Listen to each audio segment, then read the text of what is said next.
ንብላ ወንስተይ የሰመ ንመውት። በቃ ነገ ስለምንሞት ዛሬ እንብላ እንጠጣ፣ ሆዳችን ይሙላ ደረታችን ይቅላ ብለው ሆድን መመሪያ የሚያደርጉ ሰዎች ከሞት ባሻገር የሚያዩበት አይን የላቸውምና ሞት ለክርስቲያኖች መጨረሻ አይደለም። ለክርስቲያኖች ሃይማኖት ለሌላቸው ሰዎች ሞት መጨረሻቸው ሲሆን ሃይማኖት ባርገው ሲያስቡት ሃይማኖት ላላቸው ሰዎች ደግሞ ሞት ወደ እግዚአብሔር የሚኬድበት መንገድ ሆኗል ማለት ነው። ሁልጊዜ ከሞት ባሻገር ላለው ብዙ ሕይወት ከሞት ወዲህ ላለው ጥቂት ሕይወት እየቀነስን ከሞት ባሻገር ላለው ብዙ ሕይወት ስንኖር ክርስትና እውነትም ትክክለኛ መንፈሳዊ ንግድ መሆኑ በዚህ ይተረጎማል። ትልቁ ሆዳም እንስሳ ምንድን ነው? ትል ነው። በጣም ነው የሚደንቀው ማለት ነው። ከጅብ ይልቅ በጣም ትልቁ ሆዳም ትል ነው። ለምን ብትሉኝ አሁን ጅብም አንድ አህያ ከበላ እዚያ በኋላ ብዙም አያስቸግርም። ትል ግን በጣም የሚደንቀኝ ነው። መጠኗ በጣም ትንሽ ነው። 24 ሰዓት ነው። ሳምንት ሲበላ የሰው ቁስል አይጠግብም። ሳምንት የሚበላ እና ለዚህ ነው ጌታ በገሃነም ላይ ትሉ የማያንቀላፋ ነው ያለው። ምንድነው ያለው ቅዱስ ዮሐንስ አፈወርቅ? ትል የማይጠግብ ነው። ለምን ጅብ አላለውም? ሰይጣንን ለምን አንበሳ አላለውም? እና አንበሳማ ይጠግባል። ግን ሰይጣን ሰውን ቢያስት ስለማይጠግብና የሲኦል መከራ ማብቂያ ስለሌለው በማይጠግበው በትል መሰለው ብሎ ይተረጉማል። በቃኝ የማይል ሰው ይህን አርጌ እያለ በቅድ ብዛት ጽድቅ የማይሰራ ሰው እሱ ገሃነም ነው። በቃኝ ብሎ በጊዜ ራስን ለይቶ መኖር ይገባል። እና በቃኝ እንድንልም አምላከ ቅዱሳን ይርዳል። ቅዱስ ጳውሎስ ምን አለ? እንከመረከብነ ሲሳየነ ወአራዘነ ያአክለነ። የዕለት እንጀራ የዓመት ልብስ ካገኘን ይበቃል። ቅዱስ ዮሐንስ አፈወርቅ ይላል ምግብ አልጣፍጠኝ ብሎ ትለኝ ይሆናል። ምግብ የማይጣፍጥ ሳይርብ እየበላ ሆኖ ይላል። ስለዚህ ምግቡ ስለማይጣፍጥ ሳይሆን ሳይርብ እየበላ ስለሆነ ረሃብም ማወቅ ይጠበቅብናልና የትንሣኤ ላስነሳቸው ሰዎች ጌታችን ኢየሱስ ክርስቶስ ምግብ ነው የሚያዝዘው። እግዚአብሔር እህል አይንሳን ለሀገራችንም እህል ይስጥልን። እንግዲህ ስለ መብል ይህን ያህል ተነጋግረናል። አሁን ይህ ከንስሐ ጋር ምን ያገናኘዋል? ትምህርቱ ንስሐ ነው ወይስ እንጀራ ብሉ ነው ልትሉ ትችላላችሁ። ይገናኛል። አያችሁ በሚገናኝበት። ስለዚህ ጌታችን ኢየሱስ ክርስቶስ ርዕሳችን ምንድነው ዛሬ ያነሳ ነው በላይዟችሁ የምትበላውን ስጧት ነው።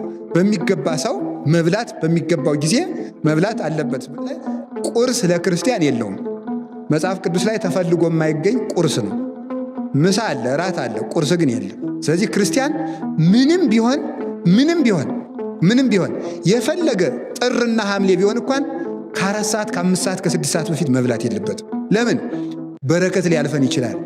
በረከት ይዞ የሚመጣ ባይታዊ ቢያገኘን እንካ ልጅ ጸበል ጠጣ፣ እንካ ይችን ህብስት ብላት እና እውቀት ይገለጥላል ቢለን አይ ጉድ ማልዳ በልቼ ልንል እንችላለንና ክርስቲያን ማልዶ አይበላም። ቢቻል ማንኛውም ክርስቲያን እስከ 6 ሰዓት እስከ 7 ሰዓት ብሉት ቢሆን ቢቆይ ችግር መሻት ብቻ ነው የሚጠበቅብህ። እግዚአብሔርን ጥራ ምን ትድናለህ? በስመ አብ ወወልድ ወመንፈስ ቅዱስ አሐዱ አምላክ። በስመ አብ ወወልድ ወመንፈስ ቅዱስ አሐዱ አምላክ። በስመ አብ ወወልድ ወመንፈስ ቅዱስ አሐዱ አምላክ።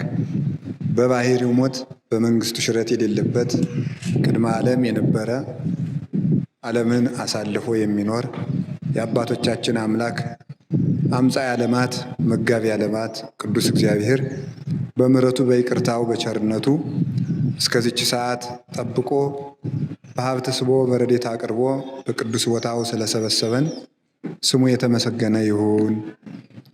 ለድኅነትም ምክንያት የሆነችን እናታችን ቅድስት ድንግል ማርያም ወላዲተ አምላክ እሷንም እግዚአብሔር ፈጥሮ ሰጥቶናልና የእርሷም ስም የተመሰገነ ይሁን። ቅዱሳን ነቢያት፣ ቅዱሳን ሐዋርያት፣ ቅዱሳን ሰማዕታት በዛሬው ዕለት የምናስበው ሰማዕቱ ቅዱስ መርቆሬዎስ፣ ደናግል መነኮሳት፣ ቅዱሳን መላእክት ሁላቸው ቅዱስ ሚካኤል፣ ቅዱስ ገብርኤል፣ ሱራፌል፣ ኪሩቤል እነሱም እግዚአብሔር ባከበራቸው ስም ስማቸው የተመሰገነ ይሁን። አሜን በሉ።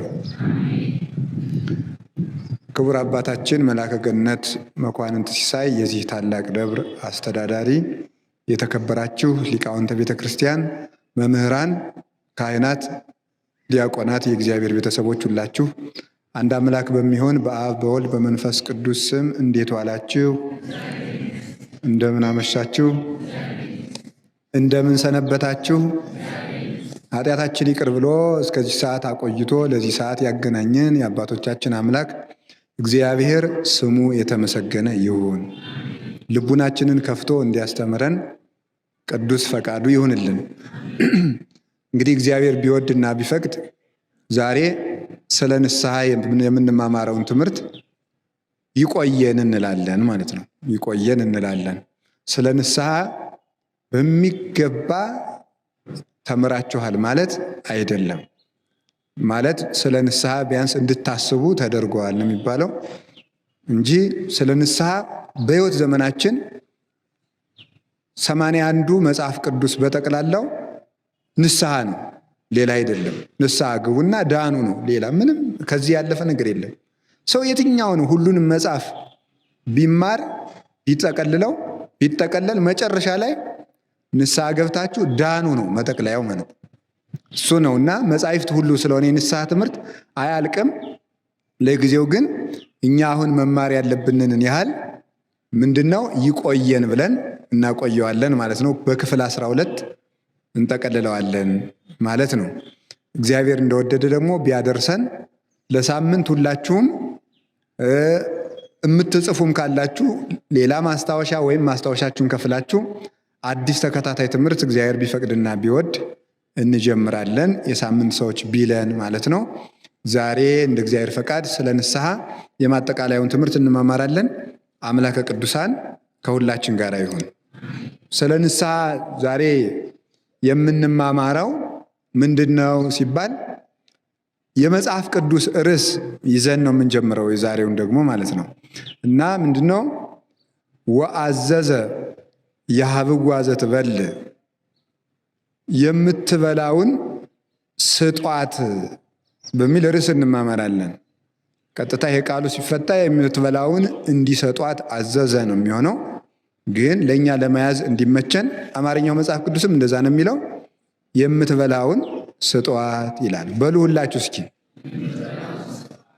ደግማችሁ በሉ።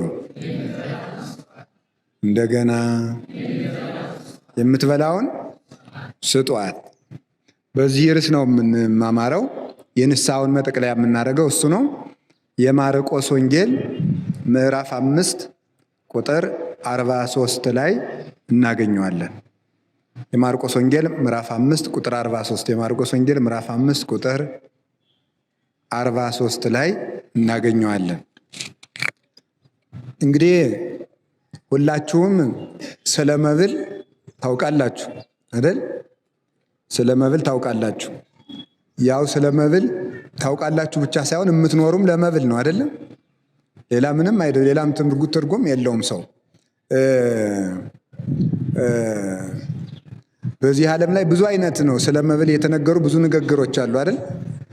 ለመስራት ብለው የሚበሉ የሚባሉ አሉ። ለመስራት ብለው የሚበሉ ሰዎች አሉ። ለመብላት ብለው የሚሰሩ ሰዎች አሉ። ለመስራት ብለው የሚበሉ ሰዎች አሉ። ለመብላት ብለው የሚሰሩ ሰዎች አሉ። ደግሞ ለመብላት ብለው የሚበሉ ሰዎችም አሉ። ለመብላት ብለው የሚበሉ ሰዎችም አሉ። እሱ እንግዲህ ለእናንተ የሶስቱን ትርጉም ትቸላቸዋለሁ ምን ማለት እንደሆነ። ለመስራት የሚበሉ፣ ለመብላት የሚሰሩ። አሁን እናንተ ከየትኛው ናችሁ? ለመስራት ከሚበሉት ነው? ለመብላት ከሚሰሩት ነው? አቤት እናንተ ከየትኛው ናቸው? ምረጡ። ሀ ለመስራት የሚበሉ፣ ለደግሞ ለመብላት የሚሰሩ፣ ሶስተኛ ለመብላት የሚበሉ አሉ። ከየትኛው ናችሁ እናንተ? አቤት እሺ፣ የመጀመሪያውን የምትሉ አውጡ።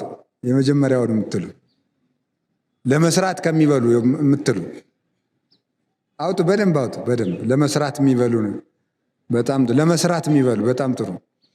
ለመብላት የሚሰሩ ደግሞ እሺ፣ ለመብላት የሚበሉ የለም። በጣም ግሩም ነው።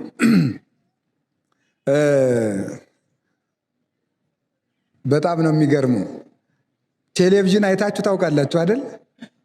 እኔም ከተማ ስሄድ በእንግድነት አያለሁ እና ቁጭ ካልኩ ያው ስለሚጠቅም አያለውና የሆነ ጊዜ የምግብ አዘገጃጀት የሚያስተምሩ ሰዎችን አይቼ ነበር በቴሌቪዥን። እና ምግቡን አዘጋጅተው ሲጨርሱ ምን ያደርጋሉ? አቤት ይበላሉ። ምን ይቀምሳሉ? ነው በደንብ ነው የሚበሉት። አይቻውቃለሁ በእውነት ማለት ነው። እና አንድ ቀን አይቻቸው እስካሁን አጎራረሳቸው አይረሳኝም። አንድ ቀን ያየሁትና አንድ ጊዜ ጠቅለው ያሽሩበታል። እና እነዚህ ሰዎች በጣም ገረመኝና እኔ ይበላሉ። የሚበሉት ደግሞ ለምንድን ነው? አቤት ለመብላት ነው።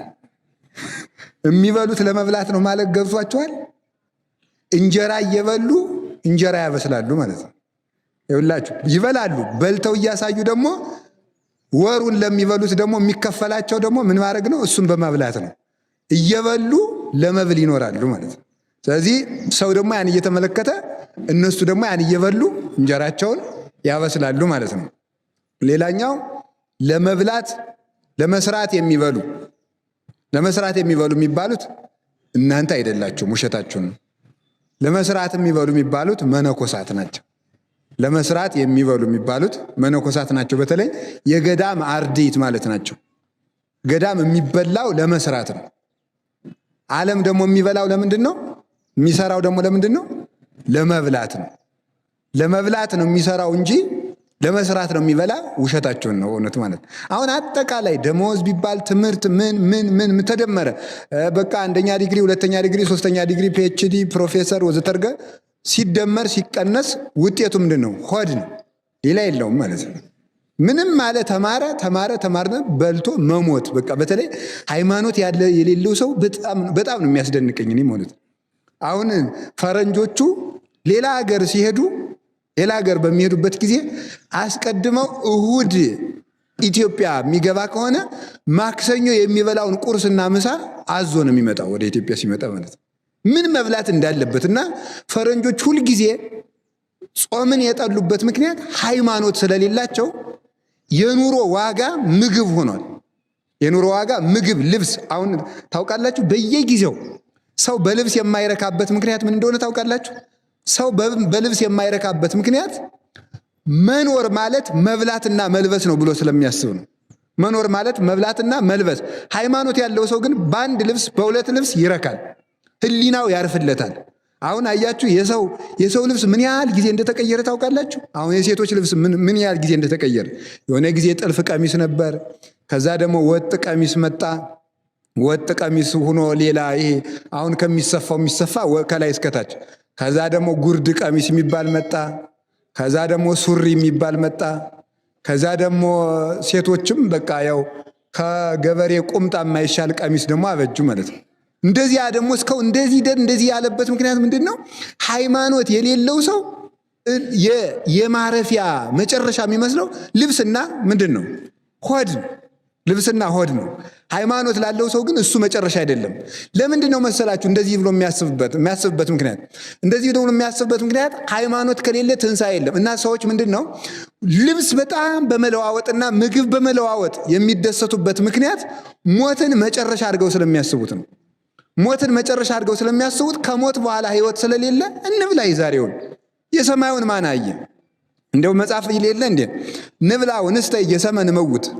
በቃ ነገ ስለምንሞት ዛሬ እንብላ እንጠጣ፣ ሆዳችን ይሙላ ደረታችን ይቅላ ብለው ሆድን መመሪያ የሚያደርጉ ሰዎች ከሞት ባሻገር የሚያዩበት አይን የላቸውምና ሞት ለክርስቲያኖች መጨረሻ አይደለም። ለክርስቲያኖች ሃይማኖት ለሌላቸው ሰዎች ሞት መጨረሻቸው ሲሆን ሃይማኖት ባርገው ሲያስቡት ሃይማኖት ላላቸው ሰዎች ደግሞ ሞት ወደ እግዚአብሔር የሚኬድበት መንገድ ሆኗል ማለት ነው። ወፍናዊውኒ ለሞት እግዚአብሔር ውእቱ እንዳለ ቅዱስ ዳዊት ሞት የእግዚአብሔር መንገድ ነው። የሞትን ብልሃቱን የሚያውቅበት እግዚአብሔር ነው ተብሎም ይተረጎማል። ግን ሞት ወደ እግዚአብሔር መሄጃ መንገድ ነው። ሞት ለክርስቲያን መጨረሻ አይደለም። ስለዚህ ሁልጊዜ ከሞት ባሻገር ላለው ብዙ ህይወት፣ ከሞት ወዲህ ላለው ጥቂት ህይወት እየቀነስን ከሞት ባሻገር ላለው ብዙ ህይወት ስንኖር ክርስትና እውነትም ትክክለኛ መንፈሳዊ ንግድ መሆኑ በዚህ ይተረጎማል ማለት ነው። እና ይሄኑ እንግዲህ ተመልከቱ። ክርስቲያን ማለት በአጭር ቃል የክርስቲያን አኗኗሩ ግን ለመስራት የሚበላ ነው። ለመስራት የሚበላ በሉ ምን አላችሁኝ? ለመስራት የሚበላ ለመስራት የሚበላ ማለት ተመልከቱ፣ ይበላል። የሚበላው ደግሞ ለምንድን ማለት ነው? ለመስራት ነው። ለመስራት ምን ለመስራት? አሁን እስከ ዛሬ ሰው ይበላልና በልቶ መስራት አለበት። እንዲያውም ምን ይላሉ እናቶቻችን ልጆቻቸው ገጠር እስከ ረፋድ እስከ 3 ሰዓት እስከ 4 ሰዓት እንቅልፍ ከተኛ እነሱ ቤተክርስቲያን ደርሰው ሲመጡ ልጃቸው ተኝቶ ከቆየ የንጉስ እንጀራ ተኝተህ ትበላለህ እንዴ ይላሉ። የንጉስ እንጀራ ተኝተህ ትበላለህ ወይ? ምክንያቱም የምትበላው ለመስራት ነው። ሰው በህይወቱ ብዙ አደራ ስላለበት ማለት ነው። ስለዚህ ሰው ወጥቶ ወርዶ ነው የሚበላው። ያንን የሚበላበት ምክንያት ደግሞ የሚገባውን ማከናወን እንዲችል ነው። ምን እንዲሰራ? የሰማይ ቤቱን። ሰው የምድር እንጀራ ሙሴ የፈርዖንን እንጀራ እየበላ የከነዓን ቤቱን እንዳሰላና እንደሰራ ሰው ፈርዖን የተባለ ሰይጣን ነው እንደምታውቁት። ግብፅ የተባለ የዓለም ነው። ሙሴ በፈርዖን እንጀራ የአባቶችን ርስት በፈርዖን እንጀራ አድጎ ነው የአባቶችን ርስት ለሕዝቡ ያወረሰ። ምን ማለት ነው? ዲያብሎስ በነገሰበት በዚህ ዓለም እንጀራ እየበላ ሰው የሰማይ ቤቱን መስራት አለበት። ተመልከቱ፣ ዲያብሎስ በሚመለክበት በገንዘብ በሚገዛበት ዓለም ሰው የሰማይ የአባቱን የእግዚአብሔርን ርስት ይዋጃል ማለት ነው። የምድር እንጀራ በልቶ የሰማይ ቤት የሚሰራበት ጉልበት ነው። ስለዚህ መስራት መብላት ለመስራት ነው፣ መስራትም ለመብላት ነው። ማለት ምን ማለት ነው?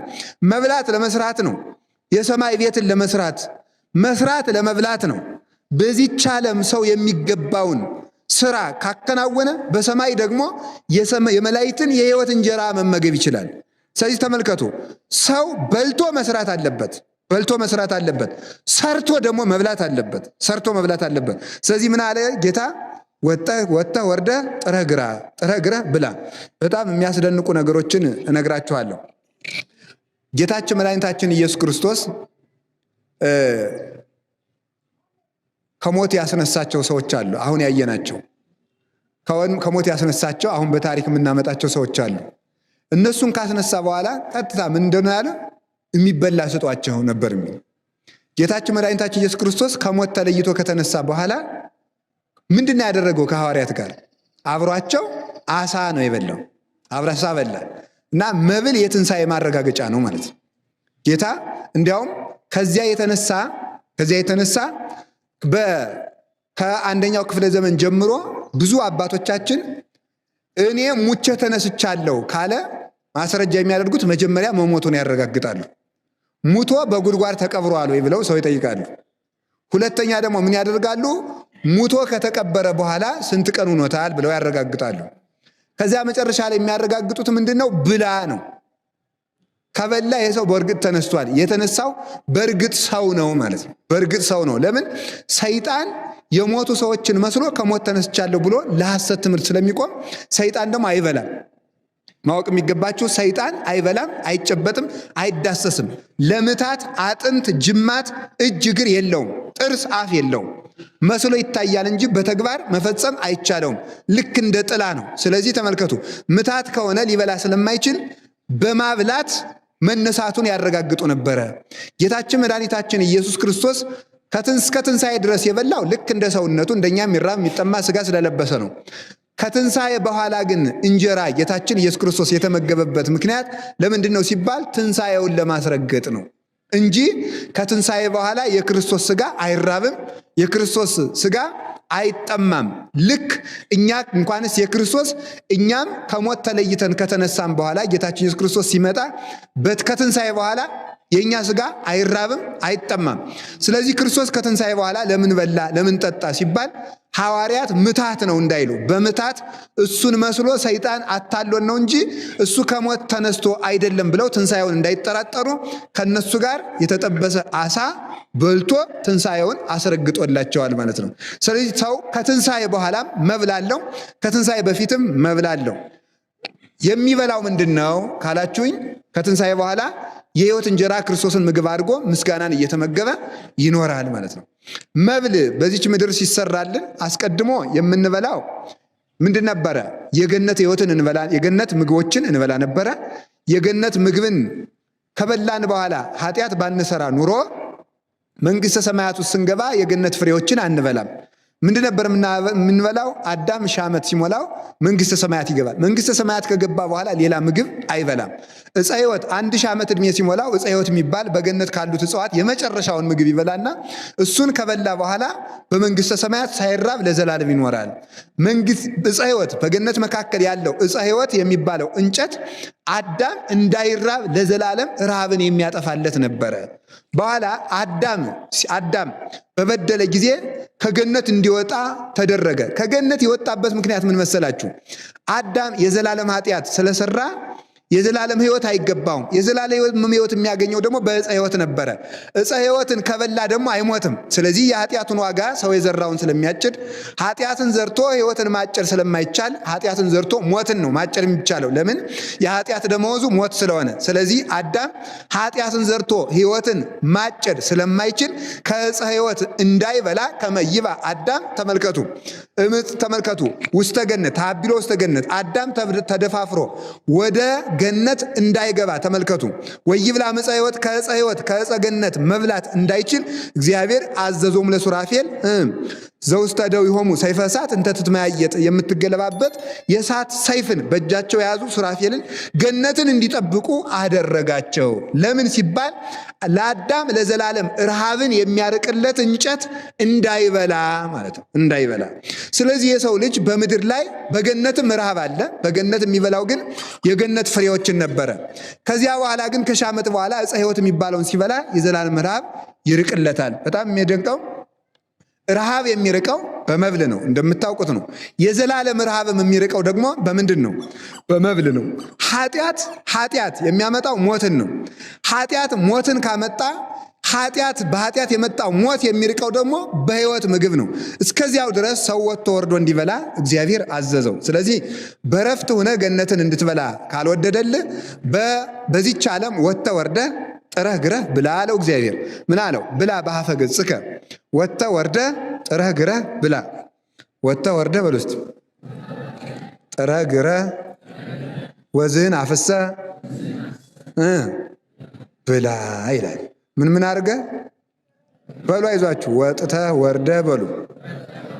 እሺ ጥረህ ግረህ፣ እሺ ወዝህን አፍሰ ምን በል ብላ ብሎ እግዚአብሔር አዳምን አዘዘው። ከገነት ያሉትን እጽዋት በመብላት ፈንታ ወጥቶ አዳም እንዲወጣ እንዲወርድ አደረገ። ያ ማለት እንቅፋት መጥቶ እሾህ ወግቶ ተራራ ወጥተ ቁልቁለት ወርደ ዝናብ ታግሰ ፀሐይ ሐሩር የሌሊት ቁር የቀን ሐሩር ታግሰ ከአራዊት ጋር ተናጥቀ ዝንጀሮ ጠብቀ ብላ ብሎ በሰው ልጅ ተፈረደበት። ከዚያ የተነሳ ሰው ሰርቶ እንዲበላ ከእግዚአብሔር የተሰጠ ትእዛዝ ነው።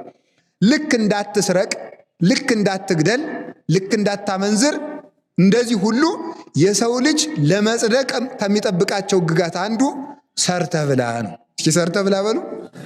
ምን አላችሁኝ? ስለዚህ አለመስራት ድሃ ያደርጋል ብቻ ሳይሆን ያስኮንናል ማለት ነው። መስራት ደግሞ ምን ያደርጋል? ያጸድቃል። ልክ የእግዚአብሔር ትእዛዝ ስለሆነ። ለዚህ ነው ቅዱስ ጳውሎስም ተሰሎንቄ መልእክቱ ላይ ሲናገር ዘኢይፈቅድ ይትቀነይ ኢይሴሰይ ይላል። ሊሰራ የማይወድ አይብላ ይላል። ሊሰራ የማይወድ ሰው አይብላ። መስራት ካልፈለገ መብላት የለበትም። እስኪ አንድ ጊዜ በሉ፣ ሊሰራ የማይወድ በሉ። ምን አይበል? አይብላ። አንድ ጊዜ በሉ፣ ሊሰራ የማይወድ ምን አይበል? አንደኛ እንጨምረው። ሊሰራ የማይወድ አይብላ። የማይሰራ ምን አይበል አላለም። ይሁላችሁ እናንተ በደንብ አታዳምጡም ማለት ነው። የማይሰራ አይብላ ብሏል። አሁን ምንድን ነው ያለው? ሊሰራ የማይወድ ነው። ለምሳሌ ሕፃናት ይሰራሉ? የማይሰራ አይብላ ቢሆን ኑሮ ሕፃናት ጦማቸውን ሊሞቱ ነበር ማለት አይሰሩም። ግን ምንድን ነው ያለ? መስራት እየቻለ ሊሰራ የማይወድ ነው እንጂ ያለ የማይሰራ ካለ እጅ እግሩ የተቆረጠ ሰው አይሰራም። ለነሱ አይብሉ። ስለዚህ አንተ አልሰራም አትበላም ብለን እንዲሁ እግዚአብሔር እኮ ምን አይነት ረቂቅና ደግሞ የቅዱስ ጳውሎስ ጥበቡና ርቀቱ አይደንቃችሁም? አሮጊቶችን ሁሉ እዚህ ተኝተህ እየዋልክ አትበላም እንዳንል፣ ሽማግሌዎችን አናበላም ተኝተህ እየዋልክ እኔ እዚህ ወዜን አፍስሼ ተንጠፍጥፌ ነግጄ ፀሐይ መቶኝ ብርድ መቶኝ እመጣለሁ ተኝተሽ ትበያለሽ አንተ ግንድ እያለ ሰው የታመመውን እንዳይሰድብ ሊሰራ መስራት እየቻለ የማይሰራ ሰው አይብላ ነው እንጂ አለ። የማይሰራ አይብላ ግን አላለም። የማይሰራውማ እየሰራ ነው። በነገራችሁ ላይ መስራት የማይችል ሰው እንደሚሰራ ታውቃላችሁ? መስራት የማይችል ሰው ይሰራል አይሰራም? ምን ይሰራል? አቤት ጸሎት ያደርጋል። አይሰራም? ይሰራል። እንዲያው ምንድነው ያለው? አይዳው ድኩማት ያንጻ እሎንተ አብያተ። ምንድነው ያለ ጌታ? ተመልከቱ እንዲህ ነው ያለ አለ። ተመልከቱ ግበሩ አይርክተ እምነዋያ መጻ፣ በአመፀኛው ገንዘባችሁ ወዳጅ አብጁበት ዋጁበት አለ። ለምን? እናንተ በሚፈርስ ገንዘባችሁ በሚፈርስ ቤታችሁ ብትቀበሏቸው በሰማይ የብርሃን ቤታቸው እንዲቀበሏችሁ በአመፀኛው ገንዘባችሁ ወዳጅ አብጁበት አለ። በአመፀኛው ገንዘባችሁ ወዳጅ አብጁበት። ተመልከቱ ገንዘብን ለምን አመፀኛ አለው ቢሉ ያሳምጻልና ይላሉ አባቶቻችን። ያስመይናል ያስመካልና አለ። ገንዘብን በምን መስሎታል ጌታ? በቀበሮ። ቀበሮ ተመያኒ ነው ማለት ሸንጋይ ነው ይላሉ። ሸንጋይ ነው ማለት ቀበሮ አውቆ የተኛ መስሎ ዝርግት ብሎ ይተኛል ይላል ተርጓሚያችን። ተዘርግቶ ይተኛና አረፋውን ባፉ ይደፍቃል። ኋላም ወይስ ሙቷል ብለው እነ ፍየል እነ በግ በዚያ ሲመጡ እዚያ በኋላ ለቀም እያደረገ ይፈጃቸዋል። ሰይጣንም ያስመካል ያስመይናል ያሸነግላልና ብሎ ይናገራል። ገንዘብ ተመልከቱ አላችሁ የላችሁም?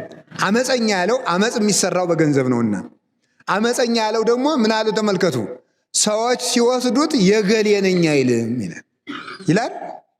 ይላል። አሁን የእናንተን እዚህ አንዱ ብራችሁን እዚህ አግኝቼ በወስደው አረ የገሌ ነኝ አስቀምጠኝ አይልም ማለት ነው። አገኙት መልመድ ነው። ገንዘብና ተንኮለኛ ዘማዊ ሰው አንድ ነው።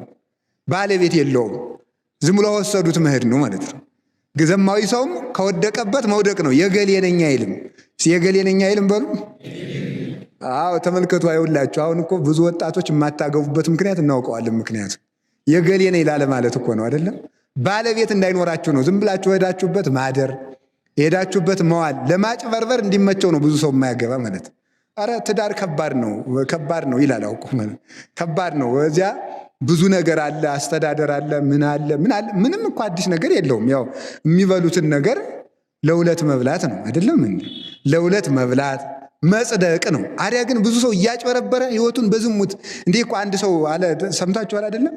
ልጄ ምንድነው የማትማር ሲሉት ምበላው የሌለ ሆኖ አላቸው አይደል? አንድ ጳጳስ ምን አሉት እሳቸው? ስትደነቁር ምን እየበላ ደነቆርክ ብለውታል አይደለም? ዝሙት የምትሰሩበትን ገንዘብ ትዳር የማትዙበት ለዝሙት የግድ ባለ ትዳር በትልቅ ቤት መኖር አለበት ያለ ማን ነው እንዴ? ተመልከቱ። ሰው በኪራይ ቤት በዶርም እየኖረ ስንት ነገር ይሰክራል፣ ይጠጣል፣ ያለ መጠን ይበላል። ለሱ ሲሆን ግን ትዳር ሲሆን በጣም አጋን ነው ፍላጎቱን እስከ ሰማይ የደረሰ በማድረግ በቃኝ ባለማለቱ ይትና ህይወቱን በዝሙት ሲያባክን የሚኖር ሰው ብዙ ሰው አለ። በቃኝ ማለት ይገባል። ያ ማለት ሰው ለትዳሩ ለልጆቹ መስራት አለበት፣ ተግቶ መስራት አለበት። ባይሆን ግን ተመልከቱ የአቅሙን በቃኝ ብሎ እግዚአብሔር ባርክልኝ ብሎ መጥኖ መኖር አለበት። ፍላጎት ካልተገደበ አይኑሂ እይመል ብለ አይን ቢያይ እንደማይሞላው አይን ይሞላል። አይን የሚሞላ ቢሆን እኮ ገና በ5 ዓመታችን እውር ነበርን ማለት ነው። አይን አይሞላም። አይን እንደማይሞላው የዚህ ዓለም ፍላጎት እንደ አይን ነው። መቃብር ቢቀበል እንደማይሞላው፣ ገሃነም ቢውጥ በቃኝ እንደማይለው ተመልከቱ። ገሃነምና መቃብር እንደማይጠግሙት፣ አለቅት ቢበላ በዚህ ዓለም ትልቁ ሆዳም እንስሳ ምንድን ነው? ትል ነው። በጣም ነው የሚደንቀው ማለት ከጅብ ይልቅ በጣም ትልቁ ሆዳም ትል ነው። ለምን ብትሉኝ አሁን ጅብም አንድ አህያ ከበላ እዚያ በኋላ ብዙም አያስቸግርም። ትል ግን በጣም የሚደንቀኝ ነው። መጠኗ በጣም ትንሽ ነው። 24 ሰዓት ነው። ሳምንት ሲበላ የሰው ቁስል አይጠግብም። ሳምንት የሚበላ እና ለዚህ ነው ጌታ በገሃነም ላይ ትሉ የማያንቀላፋ ነው ያለው። ምንድነው ያለው ቅዱስ ዮሐንስ አፈወርቅ? ትል የማይጠግብ ነው። ለምን ጅብ አላለውም? ሰይጣንን ለምን አንበሳ አላለውም? እና አንበሳማ ይጠግባል። ግን ሰይጣን ሰውን ቢያስት ስለማይጠግብና የሲኦል መከራ ማብቂያ ስለሌለው በማይጠግበው በትል መሰለው ብሎ ይተረጉማል። ትሉ የማያንቀላፋ ነው የተባለበት ምክንያት ትል እንደማይጠግም ገሃነምና ሲኦል ሰይጣን አለቅት ሆነው አይጠግቡም። በቃኝ የማይል ሰው ይሄን አርጌ እያለ በቅድ ብዛት ጽድቅ የማይሰራ ሰው እሱ ገሃነም ነው። በቃኝ ብሎ በጊዜ ራስን ለይቶ መኖር ይገባል። እና በቃኝ እንድንልም አምላከ ቅዱሳን ይርዳል። ቅዱስ ጳውሎስ ምን አለ? እንከመረከብነ ሲሳየነ ወአራዘነ ያአክለነ። የዕለት እንጀራ የዓመት ልብስ ካገኘን ይበቃናል ብሏል። የዕለት እንጀራ የዓመት ልብስ ካገኘን ይበቃናል። ልጅ ላለመውለድ የምታመካኙ ሁሉ ይህን ማወቅ አለባችሁ በእውነቱ ማለት ነው። ልጅ ገና ሰርቼ ይችን አድርጌ ቤት አደራጅ የሚል ሰው እስከ መቼ ድረስም አይሳካለትም። ስለዚህ መሆን ያለበት በትንሽ ነገር ታምኖ ያገባ ሰውም ልጅ መውለድ አለበት። የአቅሙን እየሰራ ከወለደ እግዚአብሔር ይመግባል። ትሎችን የሚያስተዳድር እግዚአብሔር፣ የሚመግባቸው እግዚአብሔር አለ። ቁንጫጭቱን፣ እባቡን፣ አይጡን፣ ጓጉንቸሩን፣ ጉርጡን መግቦ የሚያሳድር እግዚአብሔር አለ። እየሰሩ ነው፣ ተኝቶ ግን አይደለም። ስለዚህ ሰው በቃኝ ካላለ መዳኛ የለውም። አንዱ የክርስቲያኖች የህይወት መመሪያችን በቃኝ ነው። ምንም ቢሆን አንድ ለቤተ ክርስቲያን አንድ ለቤት ሁለት ልብስ ያለው ሰው በቃኝ ብሎ ለመኖር በቂ ነው የሚለው መጽሐፍ። በቃኝ ብሎ ለመኖር አንድ ለቤተ ክርስቲያን አንድ ለቤት ልብስ ካለው የህይወቱን መስመር መጀመር አለበት አንድ ሰው ማለት ነው። የዕለት እንጀራ ካለው የህይወቱን መስመር መጀመር አለበት። መስተካከል አለባችሁ። ለምን? ገንዘብ የለኝም በሚል ስበብ ወጣቱ በዝሙት እያለቀ ስለሆነ ማለት ነው። አሁን እንደው በእውነቱ እስኪ እግዚአብሔር ያሳያችሁ። ሴቱም አይጨበጥም፣ ወንዱም አይጨበጥም። አሁን በእውነቱ ማለት ነው። ወንዱም ማግባት አይፈልግም፣ ስለዚህ እዚያም እዚያም ማውደልደል ነው። ሴቱም ደግሞ ማግባት አይፈልግም፣ አላሟለው ማሟልቼ እያለ ህይወታችሁ ይባክን ይባክን ይባክን ይባክን ሲል ትዳር ትዝ ሲላችሁ የለም አልቋል ዘመናችኋ። ወደ 40 ዓመት ወደ 38 ወደ 39 ወደ 45 ስትደርሱ ትዳር ትዝ ይላችኋል። ማንም ስታውደለድሉ ትኖሩና አራቱም አምስቱም አስሩም አውደልድላችሁ ሲያማችሁ ጊዜ ባል ቢኖረ ይኖር ይህን ጊዜ ሚስት ብትኖረ ይኖር ሲባል ባል የለም። ቢደረግ ቢሰራ ዘዋዲ አይገኝም። ሚስትም የለም። እውነቴን ነው የምነግራችሁ። ለሁሉም ጊዜ አለው። ቀልድ ሊመስላችሁ ይችላል። በህይወታችሁ ታጭዱታላችሁ ስትዘሩት የኖራችሁትን። ብዙ ሰው እየተቸገረበት ያለ ይሄ ነው። በቃኝ ባለማለት ህይወቱ ባክኖ የቀረሰው ብዙ አለ። ያለኝ ይበቃኛል ብላችሁ ህይወታችሁን ሰብስቡ። እግዚአብሔር ሆይ ምራኝ፣ የምሰራውን ስራም አንተ አከናውንልኝ፣ ባርክልኝ፣ በትንሽ ነገር እንድባረክ እንዲበቃኝ አድርገኝ ካልን እግዚአብሔር ይሰበስባል። ከቃሉ ጋር ናችሁ ይሆን? እግዚአብሔር ከሁላችን ጋር ይሆን። ስለዚህ ተመልከቱ፣ ወጥተህ ወርደህ ጥረህ ግረህ ብላ ያለው ተመልከቱ። መስራት አንድ የጽድቅ አካል ስለሆነ ነው። አንድ የጽድቅ አካል ካልሆነ ግን እግዚአብሔር ያውቃል እያሉ ዝም ብሎ እግዚአብሔር ያውቃል። የቅዱስ ሚካኤልን ምንድን ነው ያለው? ቅዱስ ሚካኤል አንድ ሰውዬ ቅዱስ ሚካኤል ያውቃል፣ ቅዱስ ሚካኤል የዕለት እንጀራ ስጠኝ፣ ቅዱስ ሚካኤል የዕለት እንጀራ ስጠኝ፣ ቅዱስ ሚካኤል የዕለት እንጀራ ስጠኝ እያለ ዝም ብሎ ድርሳኑ ሁል ጊዜ ይደግማል። አንድ ቀን ቅዱስ ሚካኤል መጥቶ ምን አለው? ወይ አትክልት የለ፣ ወይ በግ የለ፣ ወይ ዶሮ የለ፣ ምኑን ነው የምባርክልህ አለው። ምን ጀምረህ? ወይ አትጽፍ፣ ወይ አትደጉስ፣ ወይ አትማር፣ ምኑን ልባርክልህ? ምን ጀምረህ ምኑን ተጎልተህ እያዋልክ ምኑን ይባረክልሃል? ያለህን ነገር ይዘህ ጀምር። አሁን አንዲት ዶሮ ቢሆን ገዝቶ ቢሆን ያችን መጀመር እኮ ይገባል የሰው ልጅ ማለት። ትንሽ ነገር ይዞ እግዚአብሔርን ባርክልኝ፣ የስርቆት ግን ሳይጨምሩ ማለት፣ የስርቆት ሳይጨምሩ እንደ ቁንጫ በሰው ደም ሳይኖሩ ቁጭ ብሎ አሁን እዚህ በእውነት ምን እንቅጭን አይደለም የምንናገረው። በተለይ እዚህ ከተማ ይበዛል ይባላል ስራ ፈት፣ እንዳትቆጡ እንጂ ስራ ፈት ደግሞ የበዛበት ምክንያት ሰው ቢያንስ አንዳንድ ሰው አሜሪካ አለው አሉ በቃ። ስለዚህ የጎንደር ወጣት ያችን ብር ያስልካል፣ ጥሩ ሱሪውን ለብሶ ፒያሳ ቁጭ ነው በቃ ተጎልቶ ዝም ብሎ ነፋስ ሲቀበል መዋል ነው ማለት ነው። ይሄ ነውር እኮ ነው። እንደ ቁንጫ በሰው ቁንጫ አይደለ እንደ ሰዎቹን እየበገበገ እሱ ሲያብጥ ያድራል ማለት ነው። ሰዎች የሰው ደም እየመጠጠ ማለት ነው። መስራት አለበት በእውነቱ። ስንት ተቸግረው በእውነቱ ማምላክን ከልቤ ነው። በስደት ያሉ ሰዎች ስንት ደም እንደሚያለቅሱ አታውቁ?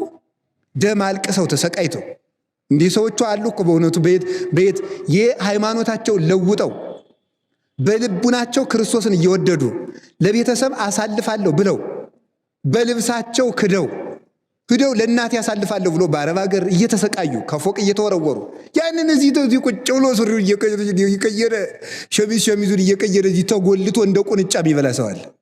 መስራት አለባችሁ። እውነቴን ነው ማለት ነው። ማዘን ይገባል። እነዚህ ሰዎች ተገፍተው በአሕዛብ ተገፍተው ተሰቃይተው ምራቅ ተተፍቶባቸው ተቸግረው አይ እንግዲህ እጄ ሀገሬ ልረፍ ሲል እዚህ ያለው ሰው ገንዘቡን መጥምጦ ጨርሶታል። እንደ እባብ ማለት ነው። የት ይግቡ እነዚህ ልጆች? መጨረሻ ላይ አምላኬ ምን አድርጌ ነው ብለው የሚክዱ ሁሉ አሉ፣ ክደው የሚቀሩ። ስለዚህ ሰውም እንደወጣ እንዳናስቀር፣ የሀገርም ሸክም እንዳንሆን፣ የቤተ ክርስቲያንም ሸክም እንዳንሆን፣ እግዚአብሔርም አላውቃችሁም እንዳይል። በነገራችሁ ላይ ምን ይላል? ሰርቶ የማይበላ ሰው የእግዚአብሔር ብድር አለበት። የምን ብድር? አቤት ምን ተበድሯል? አይን አይን በሉ እስኪ። እጅ ቀጥሉ። እሺ አቤት አፍንጫ በሉ እንጂ። አፍንጫም እኮ ብድር ነው። ዕጣን እንድታሸትበት ነው ያበደረ። አፍንጫም ብድር ነው። እስቲ በሉ ሌላስ? አቤት ጆሮ፣ ሌላስ? አፍ። እስቲ አሁን ሌላ አትስሩ። ወረት የለኝም። እናንተ እኮ ስራ የሚመስሏችሁ ሞባይል ቤት መክፈት፣ ቡቲክ መክፈት፣ ምና ጫማ ቤት መክፈት ወይ ደግሞ ባጃጅ መግዛት ነው ስራ የሚመስላችሁ። በጆሮ እኮ ይሰራል። ማምላክን ከልቤ ነው። ምን ትበሉ ከሌላችሁ በቃ የምትሰሩበት ወረት ምናምን ከሌለ በጆሮአችሁ ስሩ። በጆሮ መስራት ማለት መማር። እስቲ መማር በሉ። ከዛሳ ጥበብ ገንዘብ ነው። ተመልከቱ ምንድናል? ተመልከቱ ጥበብ አለ ይእቲ ትሄይስ እምንቁ ክቡር። ጥበብን ያገኛ ሰው ምን ያህል የታደለ ነው አለ ሰሎሞን የተናገረ። ሰሎሞን ያተናገረውን ደግሞ ማን ወሰደ? ይሁላችሁ እንዲህ አለ ሰሎሞን እንዲህ አለ። አባቱ ዳዊት እንዳረፈ ሄደና የ12 ዓመት ብላቴና ነው የቅዱስ ዳዊትን መንበር ተረከበ። ምንድን ነበር ያለው? አባቱ ሲሞት ቅዱስ ዳዊት ሊያርፍ ሲል ልጄ ሰው ሁን ነበር ያለው። የሀብት መጀመሪያው ሰው መሆን ነው። እስኪ በሉ ሁላችሁ የሀብት መጀመሪያው በሉ። ምን መሆን ነው? ሰው መሆን። የሀብት መጀመሪያው ሰው መሆን። ሰው ከሆናችሁ እንደ እንስሳ መኖርን አቁማችሁ እንደ ሰው ማሰብ፣ እንደ ሰው መተኛት። እንዳዞ አትተኙ። ሌቱም ሙሉ የሚተኛ ሰው አዞ ነው። ሌቱም ሙሉ እንዲያው ተገልብጦ የሚያደርሰው ማለት ነው። አዞ ዝም ብሎ መተኛት፣ ቢዘንም መተኛት፣ ፀሐይ በጣም ይተኛል። እንደ ሰው ተኝታችሁ የሰው ያህል በልታችሁ። ያሁን እኮ አጎራረሱም እኮ ቅጡ ጠፍቷል። የወጣቱ አይጣ ላይ ድረስ ነው በእውነቱ ማለት ነው። እንዴ እኔ እኮ አይቻለሁ። ተወራርደው የሚበሉ አንዱን እንጀራ 2 ጊዜ ብጎርሰው ምን ትሰጠኛለህ ብለው ተወራርደው የሚጎርስ ሰው አለ። አይጣ ላይ ድረስ ነው። የመዳድ ጅብ ነው እያሳደግን ያለ ነው። ሰው ያሰኛል በእውነቱ። ረን ያዛኘን ከልቤ ነው። ሳልስቅም ስንት መከራ የሆነ ሰው አለ ማለት ነው። ጅብ እንደዚያም ማለት። ስለዚህ ተመልከቱ፣ እንደዚያም ሰው እንደ እንስሳ ተኝቶ እንደ እንስሳ በልቶ ሳይሆን እንደ ሰው ተኝቶ መጥኖ። ሰው በቃ የእንቅልፍ ብዛት የተቦጫጨቀ ልብስ ያስለብሳል ይላል ሰሎሞን መጽሐፈ ምሳሌ ላይ። እስኪ የእንቅልፍ ብዛት በሉ ምን ያስለብሳል? የተቦጫጨቀ ልብስ ድሃ ያረጋል ማለት ነው። በምስጢር ሲተረጎም ግን ከክርስቶስ ልብስነት ይለያል ማለት ነው። መስራት አለብህ። እጅህን እግር አድርግ። ፈላስፋው የተናገረውን ነግሬያችሁ ከሆነ እንዳልደግሞ ዘላለም እንደምትኖር ስራ፣ ዛሬ እንደምትሞት ተዘጋጅ። እስኪ ዘላለም እንደምትኖር ስራ በሉ። እሺ ስትሰራ ምን መስለ ስራ ነው? ዘላለማዊ ኗሪ መስለ ስራ ነው። ዘላለማዊ ኗሪ መስለ ሌት ተቀን ስራ። ስትዘጋጅ ለነፍስ ደግሞ ዛሬ ሞታለሁ እያልክ ትናንትም ዛሬ ሞታለሁ፣ ዛሬም ዛሬ ሞታለሁ፣ ነገም ዛሬ። ለንስሐ ሲሆን ዛሬ ሞታለሁ በል። ለስራ ሲሆን ዘላለማዊ መስለ ስራ ነው። አባቶቻችን እኮ ዘላለማዊ መስለው ስለሰሩ ነው ይህን ቤተክርስቲያን ያቆይን ማለት። ይሄ ህንፃ ዛሬ ጎንደር የፋሲል ሀገር ተብሎ በዘፈን በመጽሐፍ የሚተረክለት እኮ ዘላለማዊ መስለው ሰርተው ዘላለማዊ ስራ ቆይተውን ነው። ዛሬ እንደሚኖር ተዘጋጅ ብለው እንደሚለው ሃይማኖታቸውን ጠበቁ። ዘላለም እንደሚኖር ስራ ስለተባሉ ደግሞ ቋሚ ስራ ሰሩ። እሱን አድርጎ ሰው የሰው ልጅ መኖር አለበት። ስለዚህ በጆሮ መስራት አለበት፣ በአይኑ መስራት አለበት። መጽሐፍ በማገላበጥ ሰው በእግሩ ይሰራል፣ በብዙ ነገር ይሰራል ሰው። እና እንደው ምን ሰራው ብላችሁ በየቀኑ ተንኮል ከምትፈጥሩ ስራ ፍጠሩ። ይሄን ማድረግ ነው። ተመልከቱ። አላችሁ የላችሁም? አላችሁ። እግዚአብሔር ከሁላችን ጋር ይሁን። በነገራችሁ ላይ ባለ እንደ ሰው ሲመነኩስ 3 ትእዛዝ ነው የሚታዘዘው። መነኩሴ ለመሆን 3 መመሪያ ነው። መጽሐፍ ማንበብ፣ ተግባረ እድ፣ ጸሎት። በቃ የመነኩሴ ስራ 3 ነው። የመነኩሴ ስራ 3 ነው። ቀኑን ከ4 ይከፍለዋል፣ ከ3 ይከፍለዋል። 4 ሰዓት ይደርሰዋል። 4 ሰዓት ለጸሎት፣ 4 ሰዓት ለንባብ፣ 4 ሰዓት ለስራ። 4 ለጸሎት እሺ፣ 4 ለንባብ እሺ፣ 4 ለስራም። ለምን? የምእመናን ዕዳ እንዳይሆን ይላል። የምእመናን ዕዳ እንዳይሆን። ምእመናን ምን ይሆናል? ዕዳ ይሆንባቸዋል፣ ይሸማቀቃሉ። ምን ያደርጋሉ? ተመልከቱ። ለጸልዩልኝ እንዳይሉ፣ አስተምሩኝ ምከሩኝ እንዳይሉ ምን ይዤ ከቄሴ ካባ ፊት እሄዳለሁ እያሉ ዕዳ ሆኖ አሰቅቆ ከቤተ ክርስቲያን ያጠፋቸዋልና፣ ወይም ደግሞ ይዘርፋቸዋል። ከሽፍታ ይልቅ ወይባ የለበሰ መነኩሴን ፍራ ይላል መጽሐፍ። ከሽፍታ ይልቅ ማንን ፍራ ነው የሚለው? ወይባ የለበሰን ምን ፍራ? መነኩሴን ፍራ ይላል። እንደዚህ ቢጫ ያደረገ ማለት ይሄ እንደዚህ ቢጫ የለበሰውን መፍራት ነው፣ እኔን ማለት ነው። ለምን ሲባል ሽፍታ ያለበት ይታወቃል አይደል? ሽፍትነቱም ይታወቃል። በዚህ አካባቢ አንድም አባ ግን ጻድቅ መስሎ ስለሆነ የሚቀርበው መስረቁ አይታወቅበትም ማለት ነው። ደግ መስሎ ያኛው ልብሱም የታወቀ ነው፣ ጫካውም የታወቀ ነው። በዚያች አካባቢ ያለ ምህር ነው። አባ ግን ስለማይታወቅበት ሊዘርፍ ይችላል ብሎ ይናገራል። ተመልከቱ ማለት ነው። ስለዚህ ከሽፍታ ይልቅ መነኩሴን ፍራ ይላል።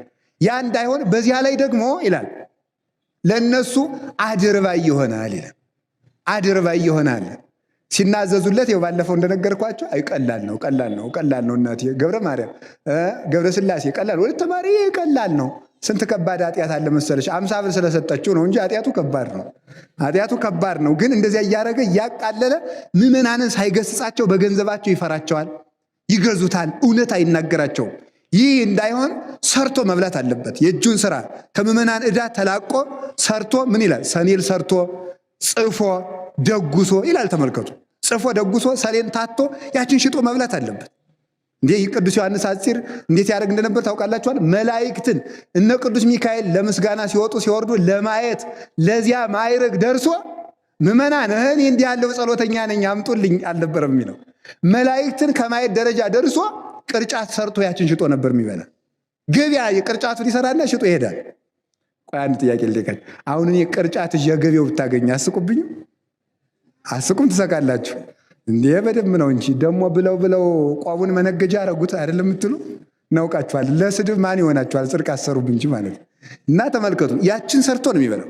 እና አንድ ቀን እንዲያው ኋላ አንድ ቀን ቅርጫት ስንት ነው ሰውዬ አለው። ሚካኤልን የአቢ ወሚመ ገብርኤል፣ ሚካኤል ነው ገብርኤል ነው የሚበልጥ ይላል። ሚካኤልና ገብርኤልና ገበያው መሀሉ ነው እያየ እኮ ነው። ዛላ ሰውዬ ዋጋ ነገር አልኩ አብዳሃል እንዴ? ሚካኤልን የአቢ ወሚመ ገብርኤል አተዋጋው ስትነምል አይሰማም። ይህ ሰውዬ አብዷል። ቀኑ ሙሉ ሚካኤልን የአቢ ወሚመ ገብርኤል ቀኑ ሙሉ አልሸጥለት ብሎ ቤቱን መጥ። ለምን? ቅዱስ ሚካኤልና ቅዱስ ገብርኤል ለማየት ደርሶ እንኳን ሰርቶ ነበር የሚበላ። አሁን እኛ ገና እንዲያው አይጣ ላይ ደረስ እኮ ነው። ገና የዕለቱ ውዳሴ ማርያም አሟልተን ሳደግም ሰው ቁጭ አድርጎ እንዲያበላን እንፈልጋለን። ሰው ቁጭ አድርጎ እንዲያበላን መስራት አለበት። ለዚህ ነበር ቅዱስ ጳውሎስ ከማናችሁም ዕዳ የለብኝም አላቸው። ከማናችሁም ዕዳ የለብኝም። ምክንያቱም ለምንድን ነው እንደዚያ የሚላቸው ቢሉ አሁን እኮ ጳውሎስ ተግቶ ሌት ተቀን የሚያስተምረን ብር እንድንሰጠው ነው እንዳይሉት እኮ ነው። ብር እንድንሰጠው እኮ ነው እንዲያርጎ ሌት ተቀን የሚያስተምረን እንዳይሉት የማናችሁም ዕዳ የለብኝም፣ ድንኳን ሰፍቼ ያችን ሽጬ እበላለሁ። ቅዱስ ጳውሎስን ያህል ሰባኪ፣ ቅዱስ ጳውሎስን ያህል መምህር፣ በጨርቁ ጫፍ ድውይ የሚፈውስ ሙት የሚያነሳው ቅዱስ ጳውሎስ ከመላእክት ጋር ተነጋግሮ እስከ 3ኛው ማዕረግ አድርጎ የመጣው ቅዱስ ጳውሎስ ቀን ሲሰብክ ይውላል፣ ማታ ድንኳን ሲሰፋ ያድራል። ያችን ሽጦ ነበር የሚበላ ማለት። እግዚአብሔር ተመልከቱ፣ ተግተው የሚሰሩ ሰዎች የእግዚአብሔር አምሳል ናቸው። እስቲ በሉ ተግተው የሚሰሩ ሰዎች በሉ የማን አምሳል ናቸው? እግዚአብሔር መቼ ነው የሚሰራው? እስኪ በሉ እግዚአብሔር መቼ ይሰራል? መልሱ። አቤት ሰኞ ለማክሰኞ አምሮ አረቧ በሉ አረበሉ ልትክዱ ነው እንዴ? እግዚአብሔር መቼ ይሰራል? እኛሳ መቼ እንስራ? አቡዬ እስከ ይዜ ይገብር ዋነሂ እገብር ከማሁ። አባቴ እስከ ዛሬ ይሰራል እኔም እስከ ዛሬ ይሰራለሁ። በሉ ሁላችሁ አባቴ እስከ ዛሬ ይሰራል እኔም እስከ ዛሬ። ማን ነው ያለ እንደዚህ? ጌታችን ኢየሱስ ክርስቶስ እኮ ነው። ዮሐንስ ወንጌል ምዕራፍ 5 ቁጥር 20 ላይ ታገኙታላችሁ። አንተ በሰንበት ትፈውሳለህ አሉት። ሰንበትን ማን ፈጠረውና? አባቴም እስከ ዛሬ ይፈውሳል እኔም እንደሱ በሱ አምሳል በሱ መልክ የምተካከለው በባህሪ የምተካከለው በመልክ የምመስለው ነኝና እኔም ሁልጊዜ እፈውሳለሁ እፈጥራለሁ። ምክንያቱም ተመልከቱ ምንን ያመላልሳል? አሁን ተመልከቱ ፀሐይን ያወጣል፣ ብርሃናትን ያመላልሳል፣ ሕፃናትን በማይፀን ይስላል፣ እኛን አስተኝቶ ያስነሳል። ተመልከቱ አውሎ ያሳድራል፣ ነፋሳትን ያነፍሳል፣ ብርሃናቱ ይመላለሳሉ፣ ቀላያት ይፈሳሉ፣ ፍጥረት በሰላም ውሎ ያድራል። እግዚአብሔር እስከ ዛሬ ይሰራል። እግዚአብሔርን ሁልጊዜ የሚሰሩ ሰዎች እግዚአብሔርን ይመስላሉ። ተኝተው የሚያድሩ ተኝተው የሚወሉ የሰው ጥገኛ ጉልበት እያላቸው የሆኑ ሰዎች ግን የማን ናቸው? የእግዚአብሔር አምሳል አይደሉም። እንዲያረ እንስሳትም ይሰራሉ።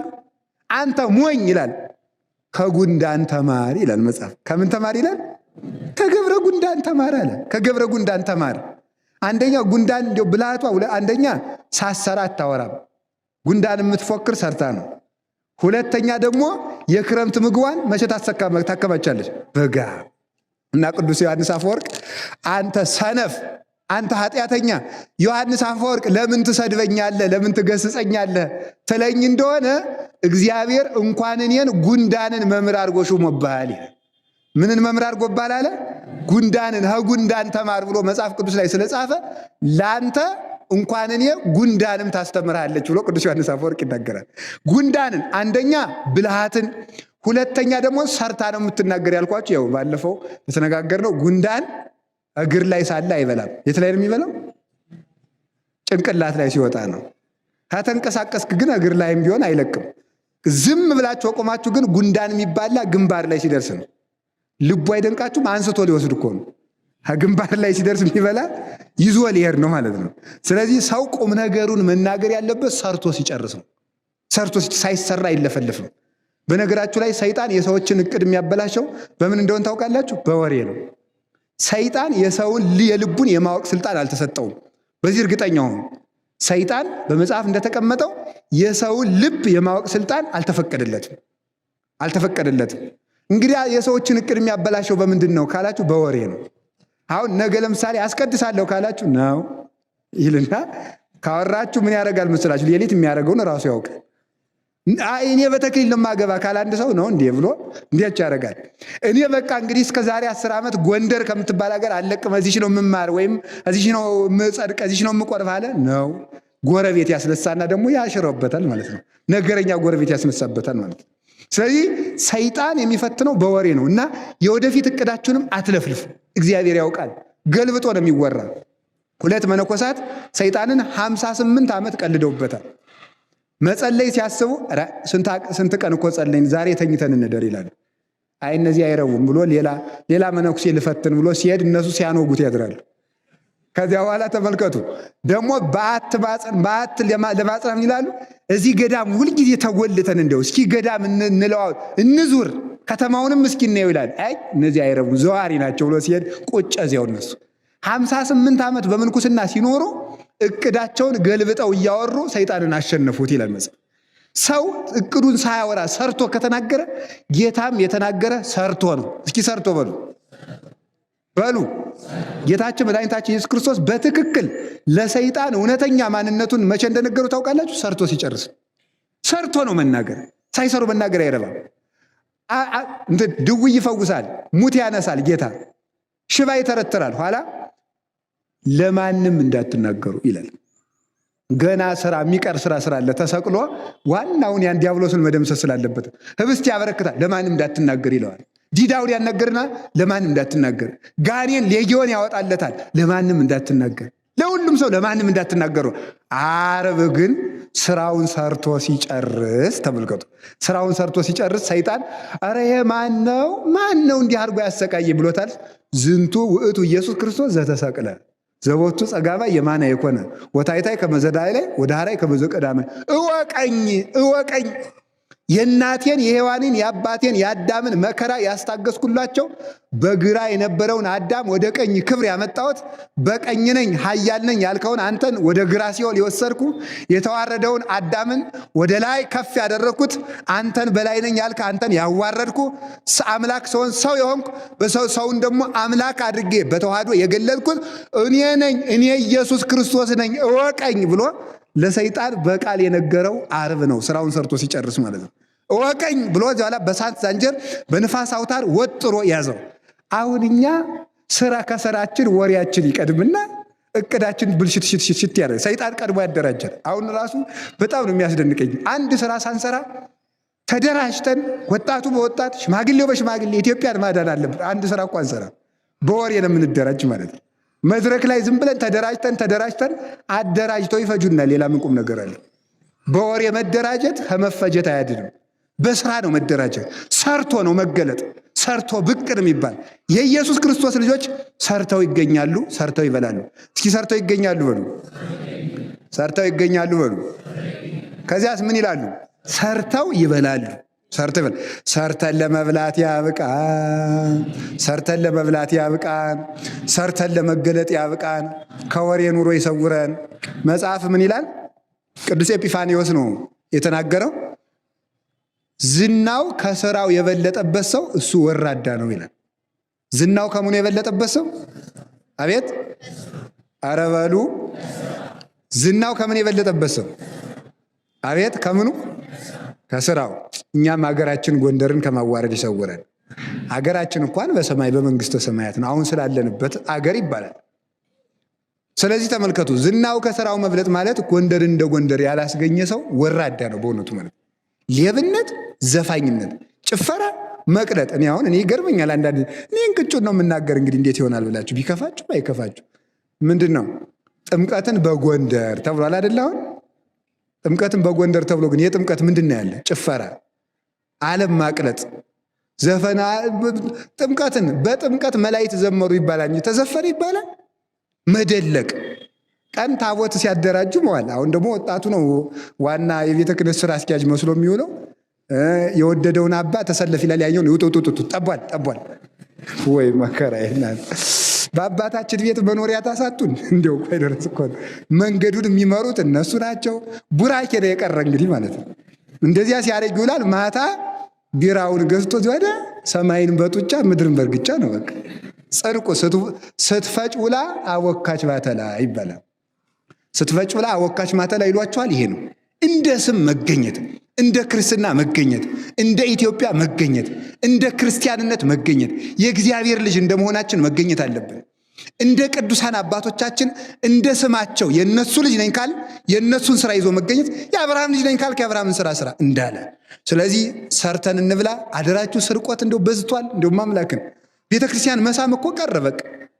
አናት ጠምዝዘው የሚቀሩ አናት ጠምዝዘው የሚጥሉ ለሞባይል ተብሎ ለቆርቆሮ ተብሎ አንገት አንቀው የሚጥሉ በየቦታው ሞላ። አሁን ቤተክርስቲያን ማን ኪዳ እንዴ? እኔ አሁን እዛ ብዙ ሰዎች እናቶች መጥተው ያሳዝኑኛል። በዛ ሳልፍ ሳያቸው ቤተክርስቲያኑ ነው ኑማ ታምር ያንብቡልኝ ታምር ያሰሙኝ አባ ይላሉ። ምንድነው ስላቸው ሌሊት መጥቼ እንዳልሰማ ዱርየው ይላሉ። ልቆርብ አስቤ ታምር ያልሰማ ሰው አይቁረብ ስለሚል ታምር ሳልሰማ ቀርቼ ይላሉ። በዚህ ምክንያት አያችሁ እናንተ ማትገቡ ሰው ማታስገቡ አለ ጌታ። እናንተ ማትገቡ ሰው ማታስገቡ። እንዲህ ያለ ሰርተን ካለ መብላታችን የተነሳ ነው። ሰርተን እንድንበላ እግዚአብሔር ይርዳን። የምትሰሩትን የእጃችሁን ስራ ይባርክላችሁ። አትስረቁ፣ አታመንዝሩ። እውነቴን ነው። ካልሰረቃችሁ ገንዘብ ይበረክትላችኋል። እኔ ዛሬ የንግድ መንገድ ሁሉ እያስተማርኳችሁ ነው። ገንዘብን የሚቆጥበው አንደኛ ንጽህና ነው። አዛኘን ከልቤ ነው የምናገር። ገንዘብን የሚቆጥበው ምንድን ነው? በምንም ታምር ይሄው መድኃኒዓለምን ምስክር አድርጌ መናገር እችላለሁ። ዘማዊ ሰው ገንዘብ አይጠራቀምልበት። አጠራቅሞም ከሆነ መጨረሻ ላይ ለባዕድ አጠራቅሞት ይወጣል። የአመፀኛን ገንዘብ አመፀኛ ይበላዋል ይላል መጽሐፍ። የአመፀኛን ገንዘብ ምን ይበላዋል? አመፀኛ ይበላዋል ማለት ነው። አመፀኛ ምን? እሳት ይበላዋል። አመፀኛ እሳት ይበላዋል። አመፀኛ እሳት፣ አንደኛ አመፀኛ የተባለ እሳት ነው። እሳት ይበላዋል። አመፀኛ ወንበዴ ይበላዋል። አመፀኛ ሃይማኖት የሌለው ይረከበዋል። የኋላ እዩ ተመልከቱ። አንተ ሰው ይላል አንተ ብዙ መልክ ጥሩ ቤቶችን ሰራ፣ ጥሩ ህንፃዎችን ሰራው ትላለህ። ግን እነዚያ ቤቶች ምን ያህል ክፉ ሰው ለመሆን ያቆምካቸው ምስክሮች ናቸው ይላል ቅዱስ ዮሐንስ አፈወርቅ ተሰሎንቄን ሲተረጉም ማለት ነው። እነዚያ ቤቶች ምን ያህል ክፉ ሰው እንደነበርክ ምስክሮች ናቸው። አንደኛ ድሃ ስታስጨንቅ ለመኖርህ ምስክር ነው። ሁለተኛ ለምን ቀምተህ ነው፣ ዘርፈህ ነው፣ አጭበርብረህ ነው። ሁለተኛ ደግሞ ያ ገንዘብ ለአንተ ብቻ የተሰጠ አይደለም፣ ለድሆች የተሰጠ ነው። አሳልፍልኝ ብሎ ነው እግዚአብሔር የሰጠህ። ስለዚህ አንተ የቀማቸው አንተ ድንጋይ አድርገህ የካብከው የድሃዎችን የዕለት እንጀራ ጭምር ነው። እግዚአብሔር ሀብቱን የሰጠህ ለእነሱ ስጥልኝ ብሎ እንድታስተላልፍ እንጂ ብቻን እንድትበላው አይደለምና ብሎ ይነገራል። ስለዚህ ምን ያህል ጠማማ ሰው እንደሆንክ ቤትህን እያዩ ሲወቅሱ ይኖራሉ ይላል። ስራ ስሩበት ነው። ሀብታም አትሁኑ አላልኳችሁም። አትስረቁ፣ አታመንዝሩ። አንደኛ ገንዘብ ይላል ዝሙት የገንዘብ መጥረቢያ ነው ይላል። ምሳር ዝሙት በሉ የገንዘብ ምንድን ነው? መጥረቢያ ወይም ምሳር ነው። በሕይወታችሁ ዘመን ገጥሟችሁ ሊሆን ይችላል። የወደቃችሁ የተሰናከላችሁ ካላችሁ ሰው ዝሙት ከሰራ በሳምንት ውስጥ ብዙ ገንዘብ ለወጪ ይሆንበታል። መጽሐፍ የተናገረው ነው። ቆርጦ ይሄንን ዛፍ በስለት መጥረቢያ እንደምንቆርጠው ሀብትን ቆርጦ የሚጥለው ዝሙት ነው። ሀብትን ቆርጦ ዘማዊ ሰው የፈለገ በሺህ በር ቢያስገባ ገንዘብ እግዚአብሔር በ10 ሺህ በር ገንዘቡን ያስወጣዋል። ዘማዊ ሰው ሌባ፣ አጭበርባሪ፣ የእግዚአብሔርን አስራት የቀማ አንዳንድ ጊዜ ደግሞ አስራት የማናወጣበት ለቤተክርስቲያን የማንሰጥበት ለድሃ የማንሰጥበት የወደፊት እቅዶቻችን እንዳይበላሹ በማሰብ ነው። ግን እውነት እንዳይመስላችሁ ትንሽ ገንዘብ ብትኖራችሁ እሷን ለቤተ ክርስቲያን 50 ሳንቲም አግኝተህ 10ሯን ሳንቲም ይቅርታ ተመልከቱ፣ 1 ብር ያገኘ ሰው 10ሯን ሳንቲም ለእግዚአብሔር ከሰጠ በእርግጠኝነት ንግድ ነው። እውነት የምናገራችሁ እኔ ለየትኛውም ቤተክርስቲያን ልቀሰቅስ ምናምን አይደለም። የገንዘብ መሰብሰቢያ መንገዱ አስራትን ተቆጣጥሮ ማውጣት ነው። የፈለገ ለነገሩ ለድሃ አይከብደውም አስራት ማውጣት። ለማን ነው የሚከብደው? አቤት አሁን 10 ብር ያለው ሰው 1 ብር አውጣ ብለው ይከብደዋል? አውጣ። ግን 10 ሚሊዮን ብር ላለው ሰው 1 ሚሊዮን ብር አስራት አውጣ ይባል ይችላል? አይወጣ። በያችሁ ይኸውልህ ጌታ ለዚህ ነበረ ግመል በመርፌ ቀዳዳ ማለፍ ከባድ እንደሆነ ሀብታምም ወደ መንግሥተ ሰማያት አይገባም። ግመሉ ለምን አያልፍም? ሻኛው አላሳልፈው ብሎ ውፍረቱ አላሳልፈው ብሎ። ሀብታም ለምን አይጸድቅም ቢባል ሀብታምነት ኃጢአት ነው ማለት ሳይሆን ሀብቱ አላጸድቀው ይላል። እሱን ተቆጣጥሮ ከፍተኛ የሆነ ገንዘብ ሲሆንበት አይሄን እንኳን ይበዛል ይላል። ተመልከቱ፣ ይበዛል ብሎ በዚያ ምክንያት ገንዘቡን ወየሐድጉ ለባዕድ ብኢሎሙ ቅዱስ ዳዊት ገንዘባቸውን ለማያውቁት ያጠራቅማሉ። እስኪ ለማያውቁት በሉ። ምን አላችሁኝ? ለማያውቁት አላያችሁም እንዴ? ብዙ ሰዎች እኮ በሕይወታችን ዘመን እኮ አይተናል። ተራራ ያህል ገንዘብ ሸክፈው በሰው ደም ገንዘብ አጠራቅመው እንደ ሞተ የውሻ ሬሳ ታፍነው ሲታሰሩ ታያላችሁ አይደለም? ይሄው እኮ ነው ትርፉ ማለት ነው። አውቀንበት ሰርተን የእጃችን ፍሬ ብቻ መብላት አለብን። እንዲያውም ይገርማችኋል፣ የተሰረቀ ገንዘብ ቤተክርስቲያን መምጣት አይደለበትም። ሰው ሰርቆ ለሆዱ እንዳይበላ ብቻ አይደለም የተከለከለው፣ ሰርቆ ቤተክርስቲያን እንዳያመጣም ይከለከላል። የተሰረቀ ገንዘብ፣ የጠንቋይ ገንዘብ፣ የዘራፊ ገንዘብ፣ የወንበዴ ገንዘብ ቤተክርስቲያን ስለት ሆኖ መግባት የለበትም። አንዳንድ ሰው አለ፣ አሁን ብዙ ሰው ሰምታችሁ አታውቅም? 100 ሺህ ብር ሰርቆ 10 ሺህ ብር ለቤተክርስቲያን ሰጥቶ አቶ ገሌ ይባላል። 90 አለ እሱ 10 ለእግዚአብሔር ነው። እግዚአብሔርና ሌባ እኩል አይበሉም። እግዚአብሔር ከሌባ ጋር ተካፍሎ የሚበላ የሌባ ወዳጅ አይደለም። በፍጹም አይፈልግም። እግዚአብሔር እንዲህ ያለ ገንዘብ መምጣት የለበትም። በእግዚአብሔር ምን አለ ቅዱስ ጳውሎስ? ልብ በሉ እግዚአብሔር አይዘበትበትም ብሏል። እግዚአብሔር አይዘበትበትም በሉ። እንዲህ እግዚአብሔርን አንተ ሰርቀ የእሱን ፍጥረት አስጨንቀ ቀምተ አምጥተ 10 ሺህ ብር አምጥተ እንደ ዳኛ ልትደልለው ነው እንዴ? እግዚአብሔር እንዲህ ያለ እንዲው ለወደፊቱም እንዳታመጡት ንስሐ ገብታችሁ የቀማችሁን። እንዲያውም በነገራችሁ ላይ መልካም አስተውሶኛል እግዚአብሔር በእውነት ምንድን ነው የሚለው? ይኸውላችሁ ሰው ኃጢአት ሰርቶ በተለይ ቅሚያና ስርቆት የቅሚያና የስርቆት ኃጢአት የሰራ ሰው የፈለገውን ያህል ቢናዘዝም ገንዘቡን ለቀማው ሰው ካልመለስ አይድንም። መመለስ አለበት። ሰርቄዋለሁ ጓደኛዬን እመልስልሃለሁ ብሎ ብዬ የኔ ያህል ሚሊዮን የኔ ያህል ሺህ ብር ቀምቼዋለሁ ብሎ መናዘዝ አያስፈውስም። ቅሚያ ከሆነ ገንዘቡን መመለስ አለበት። ስለዚህ ሁላችሁም የቀማችሁትን መልሱ፣ ሰርታችሁ ብሉ። እግዚአብሔርም የእጃችሁን ስራ ይባርክላችኋል። አምላከ ቅዱሳን ይባርክልኝ። በዚህ አሁን በቅርብ በአፄ ኃይለ ሥላሴ ዘመን የተደረገ አንድ ነገር ልንገራችሁና እና የድጓ መምህር ነው ሰውየው እና የድጓ መምህሩ አስተዳዳሪውን ሄዶ ምን ይላቸዋል? ደመወዝ ይጨምሩልኝ ካልሆነ አዲስ አበባ ነው የምሄደው። ደብሩ በጣም ትልቅ ደብር ነው በእውነቱ ማለት ነው። የተከበረ ደብር ነው። ይሄንን ቤተክርስቲያን ፈተለ ወይ መነኩሴ አይደለው እኔ ባለትዳር ነኝ መርጌታም በሆን ልጆችን በምን አሳድጋለሁ ይላል። ናንድ ደመወዝ ላስጨምርልህ ብለው እንዳሁኑ ሰዓት በ11 ሰዓት ቤተክርስቲያን ይዘውት ይሄዳሉ። ቤተክርስቲያን ደመወዝ የሚጨምራለን ይዘውት ሄዱ። ሰበካ ጉባኤ የለም። በኋላ ቤተክርስቲያኑን አስከፈቱና የመድኃኔዓለም ስዕል አለ። ታቦቱም ኢየሱስ ነውና መድኃኔዓለም ኢየሱስ ክርስቶስ ሰምተሃል ይላሉ። አስተዳዳሪ እኮ ናቸው። አቤት ብሎኛል ይሉታል ለሰውየው፣ ለድጓ መምህሩ ነው። እሱ አይሰማም እንግዲህ። ከዛ በኋላ ለዚህ ልጅ ደመወዝ ጨምርለት፣ እሺ ብሎኛልና እንሂድ ብለው ቤቱን ይዘውት ሄዱ። እዚያ በኋላ ሄደ። በኋላ ጥቂት ተገራብሮች ሰጥተው በአፄ ኃይለ ሥላሴ ጊዜ ነው። ጥቂት ተገራብር ሰጡና ይሄ መድኃኒዓለም የሰጠህ ለደሞዝ ጭማሪ ነው። ዝም ብለህ አምነህ ተቀበልና በዚች መጽሐፍ ደጉስ፣ ሚስትህ ደግሞ የቤተ መቅደስ መጋረጃ ትፍተል አሉት። ዛሬ ተገዝቶ መጋረጃ ቤት የሚባል ራሱ አለ አይደል? መጋረጃ ቤት ራሱ አለ። ሰው ዛሬ ማስገጠም ነው። ድሮ ግን እናቶቻችን ፈትለው ነበር የሚሸጡ፣ በስጦታም ይሰጣሉ። ሚስት ደግሞ መጋረጃ ትፍተል፣ ለወረት ለቆዳ መግዣና ለወስፌ ለመደጎሻው ለመሳፍቻው ለዚያ ለብረት አበሩት መግዣና ለቆዳ ለሷ ደግሞ የጥጥ መግዣ ይችን እና እግዚአብሔር ይህንን በዚህ ደሞዙን እጨምርለታለሁ ብሏል አለ። እዚያ በኋላ እሱም መደጎስ ጀመረ። አምኖ እሷን ፈተለች። በሚያስደንቅ ሁኔታ ሰውየው እኒያ የድጓ መምህር ሲያርፉ ገንዘባቸውን ልጆቹ የተካፈሉት በአቅማዳ ነው። ጠገራ ብሩ ተሰፍሮ ማለት እጅግ ባለጸጋ ሆኖ ማለት ነው። እግዚአብሔር የእጅን ስራ እንዴት እንደሚባርክ ታያላችሁ። እኔ እውነቴን ነው የምነግራችሁ። አዛኝን በከንቱ ማጽናናት ላጽናናችሁ አይደለም። አምናችሁ ትንሽ ስራ ጀምሩ፣ እግዚአብሔር ይባርክላችኋል። እውነቴን ነው፣ የማላምነውን አልናገርም። ትንሽም ነገር በቃ የ5 ብር የ10 ብር ስራም ቢሆን ስራ ስሩ፣ እግዚአብሔር ይባርክላችኋል። እግዚአብሔር ይባርክልን፣ ይቀድስልን። እንዲህ ከሆነ ሰርተን እንብላ ነው። እስኪ ሰርተን እንብላ በሉ። ምን አላችሁኝ? ሰርተን ምን እንበል? እንብላ ነው። ሰርተን እንብላ። አሁን ይህን እናቆየውና ስለ መብል ይህን ያህል አወጋን እና ደግሞ ተመልከቱ፣ ሰው ሲበላም እርቦት መብላት አለበት፣ መጾም አለባቸው። ቅዱስ ዮሐንስ አፈወርቅ ይላል ምግብ አልጣፍጠኝ ብሎ ትለኝ ይሆናል፣ ምግብ የማይጣፍጥ ሳይርብ እየበላ ሆኖ ይላል። ስለዚህ ምግቡ ስለማይጣፍጥ ሳይሆን ሳይርብ እየበላ ስለሆነ ረሃብም ማወቅ ይጠበቅብናልና የትንሣኤ ላስነሳቸው ሰዎች ጌታችን ኢየሱስ ክርስቶስ ምግብ ነው የሚያዝዘው። እግዚአብሔር እህል አይንሳን፣ እህል አይንሳን፣ ለሀገራችንም እህል ይስጥልን። እንግዲህ ስለ መብል ይህን ያህል ተነጋግረናል። አሁን ይህ ከንስሐ ጋር ምን ያገናኘዋል? ትምህርቱ ንስሐ ነው ወይስ እንጀራ ብሉ ነው ልትሉ ትችላላችሁ። ይገናኛል። አያችሁ፣ በሚገናኝበት።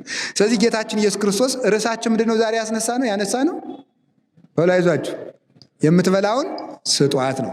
በሚገባ ሰው መብላት በሚገባው ጊዜ መብላት አለበት። በነገራችሁ ላይ ቁርስ ለክርስቲያን የለውም። መጽሐፍ ቅዱስ ላይ ተፈልጎ የማይገኝ ቁርስ ነው። ምሳ አለ፣ እራት አለ፣ ቁርስ ግን የለም። ስለዚህ ክርስቲያን ምንም ቢሆን የፈለገ ጥርና ሐምሌ ቢሆን እንኳን ከ4 ሰዓት ከ5 ሰዓት ከ6 ሰዓት በፊት መብላት የለበትም። ለምን? በረከት ሊያልፈን ይችላል። በረከት ይዞ የሚመጣ ባይታዊ ቢያገኘን እንካ ልጅ ጸበል ጠጣ፣ እንካ ይችን ህብስት ብላት እና እውቀት ይገለጥላል ቢለን አይ ጉድ ማልዳ በልቼ ልንል እንችላለን። እና ክርስቲያን ማልዶ አይበላም። የፈለገ ቢሆን ቆይቶ ረፈድ ብሎ ነው የሚበላው፣ በረከት እንዳያልፈን ማና ሁልጊዜም እርቧችሁ ብሉ፣ ጾማችሁን ውላችሁ እንዲሁ ቢቻል ማንኛውም ክርስቲያን እስከ 6 ሰዓት እስከ 7 ሰዓት ብሉት ቢሆን ቢቆይ ችግር የለውም። ቅዳሜ በተለይ እሁድ ብቻ ነው የማይቻለው እንጂ ቅዳሜ በተለይ እስከ 6 ሰዓት እስከ 7 ሰዓት እንድንቆይ መጽሐፍ ይፈቅዳል። መጽሐፍ ሃይማኖተ አበው ላይ ተቅሞ እስከ 6 እስከ 7 ቢቆይ አንድ ሰው ችግር የለበትም ማለት ነው። አላችሁ የላችሁም? እግዚአብሔር ከሁላችን ጋር ይሁን። ስለዚህ በረከት እንዳያልፈን ብዙ ህብስት የያዙ በረከት የያዙ ጸበል ይዘው የሚኖሩ ስውራንን ልናገኝ እንችላለን። በረከት እንዳያልፈን ሁልጊዜ ጾመን ላበላላችን መጠን ይኖረው። ማታም እንዲሁ መብልን ካነሳውማ ላይ ቀርጥ እንዲሁ ይነሳ ጥሩ ነው። ማታም በጊዜ እራት ብሉ። ማታ መጥኖ የሚበላ ሰው እንቅልፉ ጤና ነው ይላል። እንቅልፉ ምንድን ነው? ሰው አብዝቶ ሲበላ 2 ባህሪው ይበዛል። ምኑና? የውሃ ባህሪውና የእሳት ባህሪው ሰለጥናል።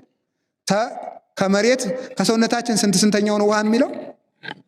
አቤት እንጃ። እንግዲህ የእናንተ ሳይንስ ያውቃል። እንግዲህ ዞሮ ውሃ ይበዛል። ዞሮ ውሃ አለ። ስለዚህ ሰው ተመልከቱ፣ ጤፍም ዳቦም ብትበላ ቂጣም ብትበላ ቆሎም ብትበሉ ውሃ አለው። እዚያ በላይ ደግሞ ውሃ ተጠጣበታለ ደግሞ ራሱን ውሃውን ብቻውን። እዚያ ውሃ ይበዛል። ውሃ ሲበዛ ምን ያደርጋል መሰላችሁ? ይሰጥማል ሰውየው። ከዚያ በኋላ ተመልከቱ፣ ሰውነቱ በዚያ ሲሰጥም የሰውነቱ ኃይል አንደኛ ተመልከቱ፣ ህዋሳት መንቃት የሚችሉት ስራ ሳይበዛባቸው ሲቀር ነው ይላል። ተመልከቱ፣ ቅዱስ ጎርጎርዮስ እንደሚለው አንድ ሰው ንቁ መሆን የሚችለው የሰውነት አካሎቹ ስራ ካልበዛባቸው ነው። ለምሳሌ የሰው ልጅ ከሚቀመጥና ከሚተኛ ምግቡ የሚፈጭ ምን ሲሆን ነው? ሲቀመጥ ነው ሲተኛ? አቤት ከሚንቀሳቀስና ከሚተኛ ሲተኛ ነው የሚፈጨው። በጣም የሚገርም ማለት ነው። እናንተ ይመስሏችኋል። ተንቀሳቀስ እንዲያው የበላው እንዲጎድል እንቅስቃሴ አያጎልም። የሚያጎለው የበሉትን መተኛት ነው። ከዛ ስለዚህ ተመልከቱ፣ ሰውየው አምሽቶ ሲበላ አምሽቶ ከበላ ምን ይሆናል መስላችሁ? አምሽቶ ሲበላ ውሃ ባህሪው ይሰጥማል። ያ ውሃ ባህሪው የእሳት ባህሪ ማለት የመሬት ባህሪውን ያከብደዋል። ያሰጥመዋል። ከዚያ በኋላ የእሳቱም የነፋሱ ሰው የሚነቃው በነፋስ ባህሪው ነው። በነገራችሁ ላይ በነፋስ ባህሪው ቀሊል ነፋስ ቀላል ነው። የነፋስ ባህሪው ነፍስ ንቁና ስጋዋን ለመቀስቀስ ያግዛታል። ከዛ የነፋስ ባህሪና የእሳት ባህሪን ያለው ወኔ የሚሰጠው ደግሞ ንቁ የሚያደርገው እንደተመልከቱ የተፋጀ ሆኖ በወኔ እንዲያስብ በጉልበት እንዲያስብ እንዲዘመር እንዲቆም እንዲሰግድ አቅም ደግሞ የሚሰጠው የእሳት ባህሪ ነው። የእሳት ባህሪንና የተመልከቱ የነፋስ ባህሪን ምን ያደርገው መሬት ባህሪና ውሃ ባህሪ ይጫኑታል። እዚያ በኋላ ይጫነውና ያንን ለማስወገድ ሕዋሳቱ ስራ ይበዛባቸዋል ማለት ነው። ስለዚህ ሰውየውን ማንቃት አንድ ስራ፣ ምግቡን መፍጨት አንድ ስራ ይሆንባቸዋል። እዚያ በኋላ አይ ከዚህ ሁሉ ነገርና ሰውየውን አስተኝተው ምግቡን ይፈጫሉ ማለት ነው ሕዋሳቱ። ስለዚህ ሰውየው በጊዜ ካልበላ በሰዓት መንቃት አይችልም። በተለይ ማታ ማታ ብዙ ውሃ አብዝቶ መጠጣት ነቅቶ ሌሊት ለጸሎት ለመነሳት አይመችም። ስለዚህ መጥኖ መብላት እንቅልፉም ይሄ ባህር ሲከታችሁ ገደል ሲከታችሁ እንትና ጋር ሲያጋባችሁ የሚያድረው ሰይጣን ሁሉ የማታ ውሃ መጠጣትና ማታ መብላት ነው። ስለዚህ ሰው ሲጎርስም መጥኖ ሰው ዓይን የሚከፋ የለም ይላል ሲራክ መጽሐፈ ሲራክ ምዕራፍ 32 ላይ ሰው ዓይን የሚከፋ የለምና መጥነህ ብላ። ምግብ ሲቀርብልህ ምግቡ ምን ያህል ነው ብለህ አታጋን ይላል። ማለት ነው በስቶ ሲቀርብ እሰይ ዛሬ እንደ ሆዴ እስኪሞላ በላለሁ አትበል። ትንሽ ሲቀርብ ደግሞ ይሄ ለስንታችን ሊበቃ ነው አትበል። ሳጨርሰው ትን ብሎ ትሞት ነው ምኑን አውቀው ነው። ስለዚህ እንደዚያም አትበል። ስትበላ ምላስህን አታጩህ ይላል መጽሐፍ ቅዱስ እኮ ነው ማምላክ ምላሱን አያጮህም እንደሆነ አሁን አርጃ ላሳያችሁ ነገር ነውር ነው። ምላሱን እንደምሎ ጫጫጫጫ እያደረገ የሚበላ እንደዚህ አይፈቀድም። ክርስቲያን አፉን ገጥሞ በልክ እኮ ነው ሁሉ ነገራችን እኮ እኛ እኮ ልክ ያለን መስመር ያለን ሰዎች ነው። ምላሱን አታጮህ፣ እጅህን አትላስ ይላል አዛኘን። ወጭቱን አትጥረግ፣ ማይዱን ወደ አንተ አትጎትት፣ እየቀደም አትቅረብ ይላል። ይሄን ገበሬውም ይለዋል። እየቀደም መቅረብ የስስት ይመስላል ይላል። መጀመሪያውን ቀርበህ ነው መጀመር። የሚበልጡ ሰዎች ካሉ ቀድመህ እጅህን አትስደድ ይላል። ኋላ አንተ ስደድ፣ ከሁሉ አስቀድመ ከሁሉ በፊት ከሁሉ በኋላ እጅህን ወደ ማይዱ ስደድ፣ ከሁሉ በፊት ደግሞ አስቀድመ ተው ይላል። እንደ ሰው ያለ ክፉ የለምና ከሁሉ በፊት አስቀድመ ምን በላለ ተው። መጥኖ የሚበላ እንቅፉት ይላል። መጥኖ የማይበላ ሰው ግን ትርፉ ጓታናና ብስና ነው ይላል። ያ እንደዚህ ያለን የሚያተርፈው ማለት ያ ሊጸልይም ያን እያገሳ ጸሎቱም አይረባም። በእውነቱ ወዲያው እዚህ ቅንድቡ ላይ ይሁላችሁ። አሁን ቅንድቡ ላይ ይሄ እንዲያው ብዙ ኩንታል ጤፍ የተጫነበት ይመስልና እንቅልፍ ያመጣና ይዞለት ነው። ዝም ብሎ ያን የሚበላ ሰው እውነቴን ነው መጸለይ አይችልም። አሁን እንግዲህ ባለ 50 ይመጣል። ያንን ይለው ሙቸከር የሚሆን ዝም ብሎ ያንን ዶሮውንም ቂጣውንም እንግዲህ ያንን ያረግና ምኑን ይነሳዋል። እዚያ ዝም ብሎ በቃ በል እንግዲህ ጸሎት ጤና ይስጥልኝ በአብይ ጾም እንገናኝ ብሎ መተኛት ነው ማለት ነው። ስለዚህ ተመልከቱ፣ ይሄ የወደቀ ግንድ መስሎ ወድቆ ማደር እንደው ክርስቲያን ውዳቂ አይሆንም። ተግቶ እንደ ወታደር መጸለይ ያለበት ያ አንደኛ ሰርታችሁ ብሉ፣ ስትበሉም በልክ ብሉ፣ መከራም ልመዱ። እንዲህ እንድናደርግም ደግሞ አምላከ ቅዱሳን ይርዳን። አቡነ መብዓ ጽዮን ኢትዮጵያዊ ጻድቅ ሲበሉ ክፍለ መድኃኔ ዓለም እያሉ ያኖሩ ነበር። የመድኃኔ ዓለም ድርሻ እስኪ የመድኃኔ ዓለም ድርሻ በሉ። ስለዚህ ሁላችሁም ስትበሉ የመድኃኔ ዓለም ድርሻ አስቀምጡ። እግዚአብሔር እንግዳ ይልክላችኋል። ለዚያ ሰው ካልመጣላችሁ ወስዳችሁ ስጡ። መስጠት በነገራችሁ ላይ ሁለት አይነት ነው። እንዴት አይነት ነው? ለክርስቲያን ከቤት ተወስዶ ይሰጣል። ለማያምን ሰው ግን ሲለምን ብቻ ይሰጣል። ሁለት ነው። ክርስቲያን ለክርስቲያን የሚሰጠው ከቤቱ ወስዶ ነው። ከጎረቤቶቼ እነማን የሚበሉት አላቸው ብሎ እነማን የላቸውም ብሎ ለክርስቲያን ሳይለምን ወስዶ መስጠት ይገባል። ሃይማኖት ለሌላቸው ሰዎች ደግሞ ሲለምኑ ብቻ መስጠት ይገባል ብሎ መጽሐፍ ያስተምራል። እሱን አድረግ አለብን። ለመድኃኔ ዓለም ድርሻ አስቀምጦ ለተማሪ አሁን በእውነቱ ማለት ነው ስንት ተማሪ አለ እዚህ ውስጥ። እንዲያው እኛ አሁን ስንት እንዲያው በጵጵስና የምናውቃቸው ወንበር ተክለው የሚያስተምሩ ስንት እንደው በእውነቱ ማለት ነው አንድ ቀን መስቀል ቢያሳልሙን ብለን ምንናፍቃቸው አባቶቻችን፣ ትልልቅ አባቶቻችን ራሱ እኮ እንደ ዋዛ ቁራሽ እንጀራ ጥለን ያስተማርናቸው ናቸው አይደሉ? ናቸው በእውነቱ ማለት እኛ ሲተርፈን የሰጠነው እንጀራ ነው ጳጳስ ያፈራልን። ሲተርፈን የሰጠነው እንጀራ እኮ ነው ሊቃውንትን ያፈራልን ማለት ነው። ብዙ ዲያቆናት፣ ካህናት፣ መነኮሳትን ያፈራልን እንድንፈታ የህይወት እንጀራ የሚያቀብሉን ሰዎች ቁራሽ እንጀራ የጣልንላቸው ናቸው። ለሱ ድርሻ ሰተን ለተማሪዎች ድርሻ ሰተን ማወቅ አለብን። በየጊዜው ለድሃና ለተማሪ ድርሻ ስጡ፣ እንድንሰጥም አምላከ ቅዱሳን ይርዳን። አላችሁ የላችሁም? እግዚአብሔር ከሁላችሁም ጋር። ለጤናችሁ ራሱ እኮ እንደው አሁን ይውላችሁ ሰው አያውቅበትም እኮ። ጾም ሲባል ይበላል፣ በሚበላበት ሰዓት ደግሞ ይጾማል። ምን ማለት ይመስላችኋል? አሁን ሰው ጾም ይባላል ዝም ብሎ ይበላል 24 ሰዓት። እኔ ይቅርታ አድርጉልኝ ጾም አልወድም፣ አስተዳደግ ጀምሬ የሀብታም ልጅ ነኝ እኔ ጭንቅ አልችልም እያለ ይበላል። ዝም ብሎ ማልደ ይበላል። ተመስገን ነው። ኋላ ግፊት ይመጣል። ቁልጭ በቃ እስቲ እንዲያው እዚያች ቆሎ አምጦልኝ ወይ እንትን ፈልጉልኝ። ግብጦ የሚባል አለ ታውቃላችሁ?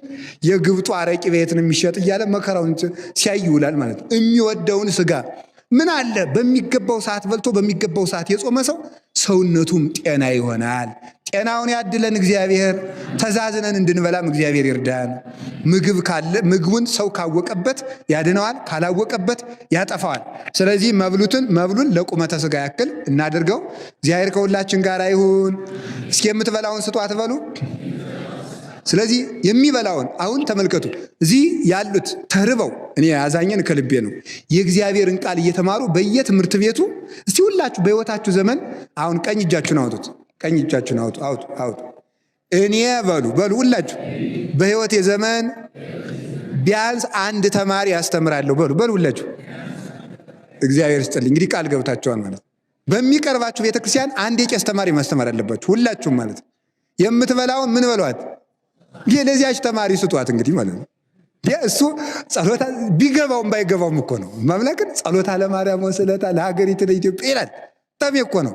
ምን ማለት እንደሆነ ላይገባው ይችላል። ገና ቅኔ እስከሚማር ነው። ጸሎታ ለማርያም ወስለታ ተመልከቱ። ይቀባል ሀገሪቱን ኢትዮጵያ እማተወልዳ ይላል።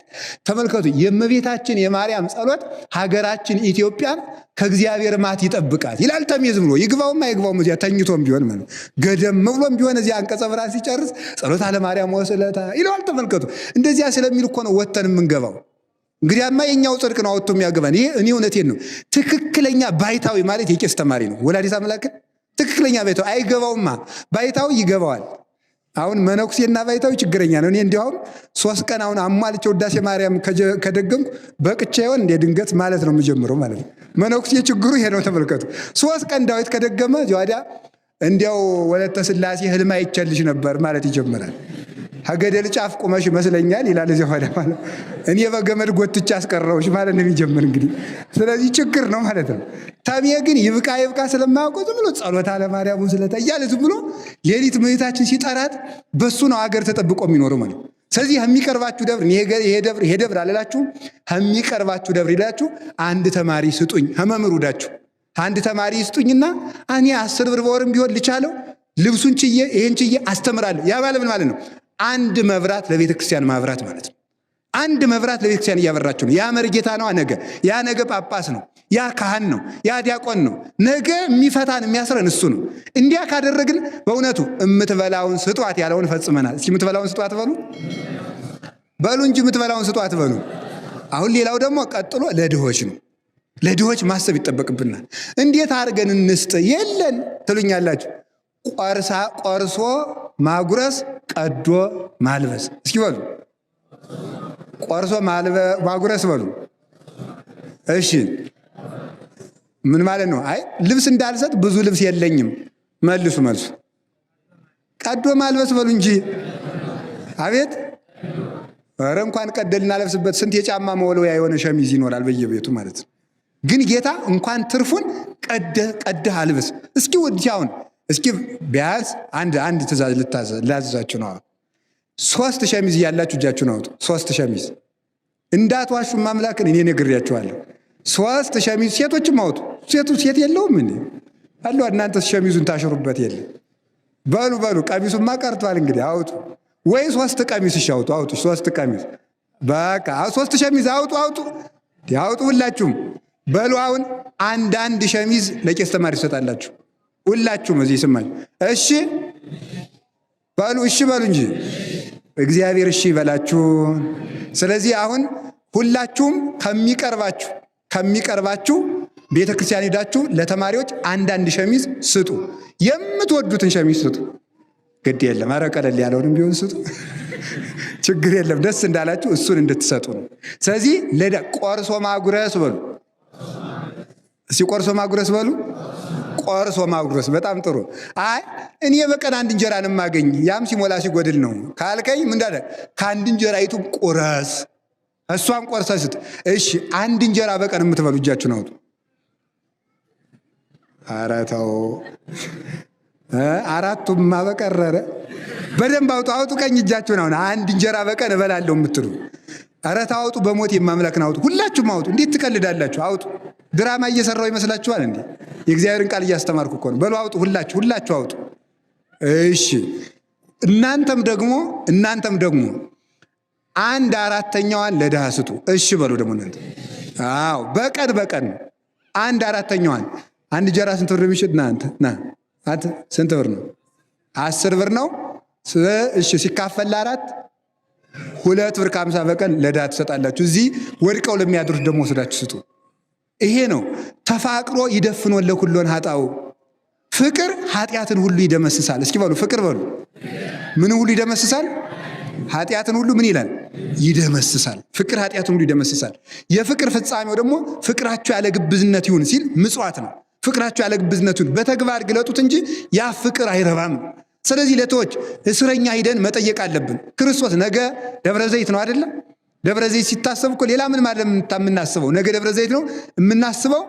ብራብ አብልታችሁኛል፣ ብታሰር አስፈትታችሁኛል፣ እሺ ብታመም ጠይቃችሁኛል፣ እንግዳ ብሆን ተቀብላችሁኛል። እነዚህን ነው የምንጠይቀው። እነዚህን የምንጠይቅበት ክርስቲያን የሚጠየቀው በእነዚህ ነው። ታስሬ ጠይቀኸኛል ወይ ነው በቃ ጭሩ። ተርቤ አብልተኛል ወይ? ተራቁቻ አልብሰኝም። በቃ እንግዲህ ነገ የሸሚዟን ስጦታ ነገ እንድታረጓት እንግዲህ። እሺ ነገ የጥያቄ ቀን ስለሆነ ሁላችሁም አንዳንድ ሸሚዝ እኔም እሰጣለሁ። ሁላችሁም አንዳንድ ሸሚዝ እንድትሰጡ፣ ሴቶችም አንዳንድ ቀሚስ ወስዳችሁ ስጡ። በእውነቱ ማለት ነው። ማረሚያ ቤትም ሂዱ። ወይዚህ የተቸገሩት ለተማሪ እናንተ ለተማሪ አይሆንም። ቀሚሱ ወስዳችሁ እዚህ ለተቸገሩት ስጧቸው። እግዚአብሔር ከሁላችን ጋር ይሁን። አይ ትምህርቴን ጨርሻለሁ አላልኩም። እግዚአብሔር ከሁላችን ጋር ይሁን ነው ያልኩኝ። ይሁን አሜን በሉ እንጂ እሱን ነው። ስለዚህ ቢኖረኝ ይሰጥ ነበር በሉ እስኪ አንድ ሁላችሁ። ያለህን ካልሰጠ ቢኖርህም አትሰጥም ይላል ዮሐንስ አፈወርቅ። ያለህን ካልሰጠ ቢኖርህም አትሰጥም። ቢኖርህ የምትሰጥ ከሆነ ያለህን እየሰጠህ ጀምር ይላል። እሺ በሉ ቢኖርህ የምትሰጥ ከሆነ በሉ ያለህን በመስጠት ምን በል ጀምር። አሁን ቁርስ ተመልከቱ። ቁርስን ተመልከቱ። ሰው ምሳ ይበላ ነበረ። ያን የሚበላውን ተመልከቱ። ጾሙን ሲውል 12 ሰዓት ነው አብይ ጾም የሚጾመው ታውቃላችሁ። እስከ 12 ሰዓት ሲበላ እዚያ በኋላ ይበላል። ስለዚህ ተመልከቱ፣ ሲውል የምሳውን ለድሃ እንዲሰጥ ነው። ጾም ማለት የምሳን ለድሃ መስጠት ነው እንጂ የምሳ ለድሃ ካልተሰጠ ጾም ሳይሆን ቁጠባ ነው የሚባለው። እሱ ጾም አይደለም። ጾምን ዋጋ እንዲያገኝ የሚያደርገው ምጽዋት ነው። ለባልንጀሮቻችን እንድንራራ እግዚአብሔር ይርዳል። በዓል ሲሆን ወደ መዝናኛ አትሂዱ። አሁን ትንሣኤ ይመጣል። ሌላ የቤት ስራም እየሰጠዋችሁ ነው። በዓል ሲመጣ ሁላችሁም ማረሚያ ቤት ሂዱ። እዚያ ከሄዳችሁ ሰላም አግኝታችሁ ክርስቶስን ነው እኮ ጠይቃችሁት የምትመጡ። ምናለ ብራብ አብልታችሁኛል አለና መቼ ርቦህ አብልተን አሉት። ተመልከቱ፣ መልሱን ሰምታችኋል። ተመልከቱ፣ ታስሬ ጠይቃችሁኛል። መቼ ታመ መቼ ታስረ ዘገበርክሙ ለአሐዱ እምሉ ንዑሳን። ተመልከቱ፣ ሊተገበርክሙ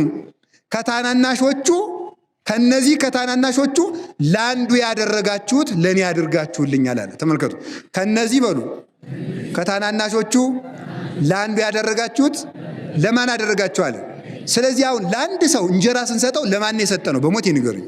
አረ ለክርስቶስ በሉ። ለአንድ ሰው ልብስ ስንሰጠው ለማን የሰጠ ነው? ምክንያቱም ተርቦ አብልታችሁታል ነው፣ ተርቤ ነው ያለ። ስለዚህ የሰዎች ራብ የክርስቶስ ራብ ነው። የሰዎች መራቆት የክርስቶስ መራቆት ነው። እሱን አስቦ በእርግጠኝነት የሆነ ነገር ሳንቲም ስጥሉ፣ ለነዳያን ሳንቲም ስጥሉ እንኳን ውርውር አድርጋችሁ አጥሉ። ምክንያቱም እየሰጠን ያለው ለማን ነው? ለክርስቶስ። አሁን ለክርስቶስ ውርውር ይደረግለታል? አይደረግለትም።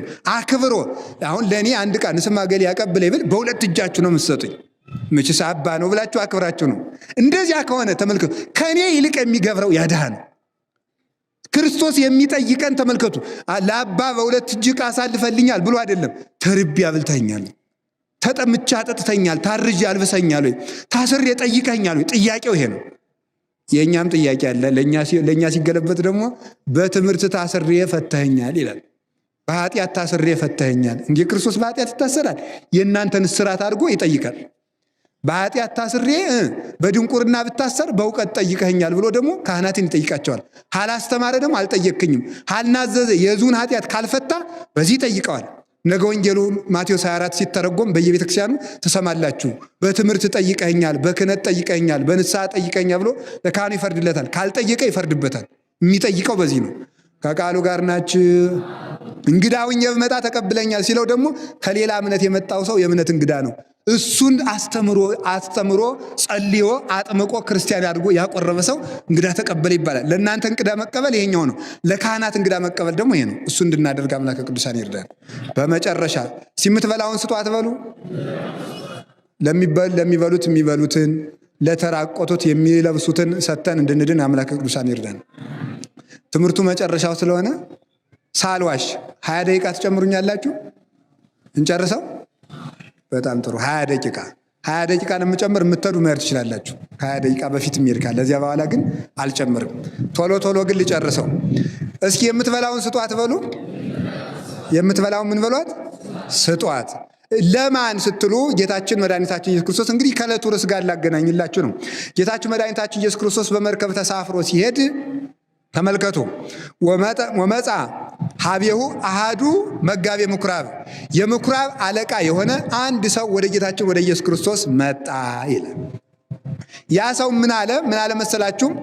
መምህር አለው ጌታችን ኢየሱስ ክርስቶስን ነው። በስጋ ተገልጦ ሳለ ልጄ ታማ ከቤት ትውላለችና እሷን መጥተህ እጅህን ጭነህ አድንልኝ አለው። አድንልኝ ባለው ጊዜ ከዚያ በኋላ ጌታችን ኢየሱስ ክርስቶስ አይዞ ልጅህ አትሞትም ብሎት ነበረ። ትድንልሃለች እመን እንጂ አትፍራ ብሎት ነበረ። ይህንም ብሎት እንዳለ ሳሄድ መንገድ ላይ አንዲት ሰው መጣች። መሃል ላይ የእሱ ልጅ ገና ሳትድን ወደ እሱ ልጅ ሳሄድ ጌታ ምን መጣ? አንዲት ሰው መሃል ላይ ደግሞ መጣች። ይቺ ሰው ሁላችሁ ታሪኳን የምታውቋት 12 ዓመት ደም ሲፈሳት የነበረችው ሴት ናት። ይቺ ሴት እየሮጠች መጣች። ቅዱስ ኤፍሬም እንደሚገልጠው ብዙ ችግሮችን አልፋ ነው የመጣቸው። 12 ዓመት ሙሉ አቤት ተቀምጣ ደም ሲፈሳት የኖረች ናት እና በዚያ ሰውነቷ እንኳን ብትወጣ ሰው ይጸየፋታል። ማለፍ አትችልም በሰው መሃል ማለት ነው። ምክንያቱም ሰው ተጸይፎ ወደዚያ ሁኝ ይላታል። ሀፍረት አለባት ማለት ነው። ስለዚህ ብሄድ ህዝቡ እንዴት አድርጎ ያስገባኛል ብላ ሀፍረት ይዟታል። ብሄድ ብላ ብትቀር ህመሙ አለ። አይ አውጥቻ አውርጄ ልሂድ እንዳትል ይላሉ ሊቃውንቱ። አውጥቻ አውርጄ ልትሂድ እንዳትል ክርስቶስ ቆሞ እየጠበቃት ሳይሆን እያለፈ ነው ይላል። እስ እያለፈ በሉ። እያለፈ ነው። እያለፈ ስለሆነ አልፎኝ ከሄደ በኋላ አልደርስበትም ብላ አሰበች። ስለዚህ ሀፍረቱንና የህዝቡን ግፊያ እችለዋለሁ ብላ ወጣ ሄደች። ወጣችና እግዚአብሔር ነገሮችን ለመልካም ያደርግ የለ እሷ 12 ዓመት በሙሉ በደም ተነክራ ይኖረች ስለሆነ እየተጸየፋት ሰው ሲሸሽላት ለእሷ መንገድ ተከፈተላት እንጅማ 5000 ህዝብ ስለሚከተለው መግቢያ አታገኝም ነበረ። በቁስሏ መንገድ ተከፍቶላት መጣች። መከራችን የህይወት መንገድ እኮ ያደርጋል መድኃኔዓለም። በሱ ተከፍቶላት መጣችና ልብሱን ዳሰሰች። ልብሱን ከዳሰሰች በኋላ ዳነች። ከዚያ በኋላ ጌታችን ኢየሱስ ክርስቶስ ልብሴን ማን ዳሰሰ አለ። ባጭሩ ልብሴን ማን ዳሰሰ? ይሄ ሁሉ ሰው እየተጋፋ ልብሴን ማን ዳሰሰ ትላለህ አሉት። ሐዋርያት ናቸው። አይል እስመ ኃይል ወፃ እምኔ መደብ ሌላው ይጋፋኛል፣ ይሄኛው ግን አለ ያውን የነካኝ እጅ ግን ኃይል ከኔ ወጥቶ አርፎበታል አለ። ከኃይል ከኔ ወጥቷልና ተመልከቱ ማን ነው ብሎ ጠየቀ። እዚያ በኋላ ያች ሴትም ድናለችና እውነቱን ገልጣ ለጌታችን ለኢየሱስ ክርስቶስ ነገረችው። እሱም አመሰገናት። እምነቷን ገልጣ ድና ተመለሰ ይችላል። ይቺ ሰው ከዳነች በኋላ ተመልከቱ፣ ይቺ ሰው ከዳነች በኋላ ጌታችን ኢየሱስ ክርስቶስን ብዙ ተከፈለው። እሷ ስትድን አይቶ እንደገና ሁሉ ብዙ ሰው ተከተለው። ብዙ ሰው ሲከተለው ግን ብዙውን ሰው ሳይሆን 3 ሰው አስከተለና ኢያይሮስ ከሚባለው ሰውዬ ልጄ ታማብኛለች መታደንልኝ ወዳለው ሰውዬ ቤት ሄደ። ሲሄድ ከቤት በገባ ጊዜ ልጅቱ ታማ ተመልከቱ፣ መግነዙ ተዘጋጅቶ ሙታለች፣ አርፋለች። ጌታችን ኢየሱስ ክርስቶስ ገባ። ለምንድን ነው የምትታወቁት? ልጅቱ አንቀላፍታለች እንጂ አልሞተችም አላቸው። ወሰሐቅዎ ብዙ ሰዎች ተሳለቁበት ይላል። ሙታ ገንዘናት አይምሮ የለውም እንዴ ሰውዬ? ሎቱ ስብሐት አንቀላፍታለች ይላል እንዴ ብለው ተሳለቁበት ይላል። ጌታችን መድኃኒታችን ኢየሱስ ክርስቶስ ጣቢታ ቁሚ አላት።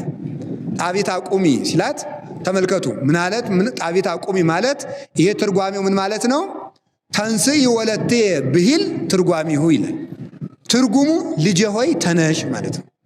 ቅድም አንድ የዘለልኩት ታሪክ ልንገራችሁ። ያቺ ሰው ስትድን 12 ዓመት ደም ሲፈሳት የነበረችው ሴት ስትድን ጌታ እንዲህ ነበር ያለ፣ እምነትሽ ልጄ ሆይ እምነትሽ አድኖሻል። ልጄ ሆይ የሚለው እንዳትረሱ። እስኪ ልጄ ሆይ በሉ። እምነትሽ አድኖሻል። ስንት ዓመት ነው ደም ሲፈሳት የነበረው? 12 ዓመት። ይችኛይቱን ደግሞ ምን አላት? ጣቢታ ቁሚ አላት። ጣቢታ ቁሚ ማለት ሲተረጎም ምን ማለት ነው? ልጄ ሆይ ተነሽ። እስኪ ልጄ ሆይ ተነሽ በሉ። ሁለቱን ምን ብሎ ነው የጠራቸው? ልጄ ሆይ ተነሽ አላት። ከዚያ በኋላ ተመልከቱ፣ ወተንሳት ተመልከቱ፣ ሶቢሃ ይእቲ ወለት ወአንሶ ሰወት። ያቺ ሴትም ያቺ ልጅ ተመልከቱ ወዲያው አፈፍ ብላ ተነሳች ይላል። ያን ጊዜም 12 ዓመቷ ነበረ። ስንት ዓመቷ ነው? የቅድሚቱ ሴት ደም ሲፈሳት የነበረው ስንት ዓመት? 12። እቺ ልጅ ስንት ዓመቷ ነው? 12 ዓመት። ተነሳች። ከተነሳች በኋላ ምንድን ነው ያላቸው ጌታ?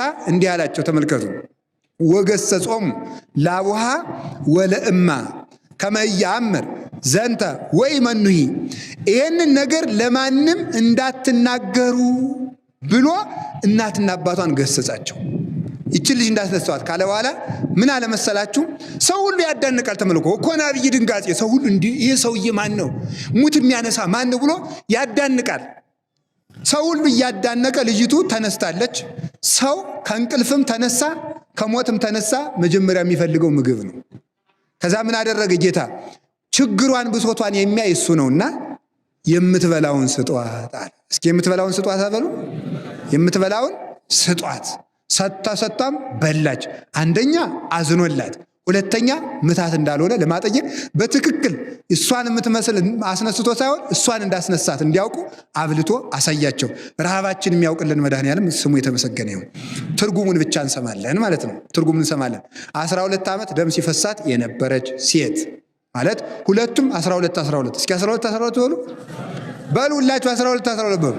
ይህ ምን ማለት ነው? በሐዋርያት ሃይማኖት አምኖ የሚኖር ግን የኃጢአት በሽታ ያለበት ክርስቲያን ይሄ ማለት ይሄ ነው።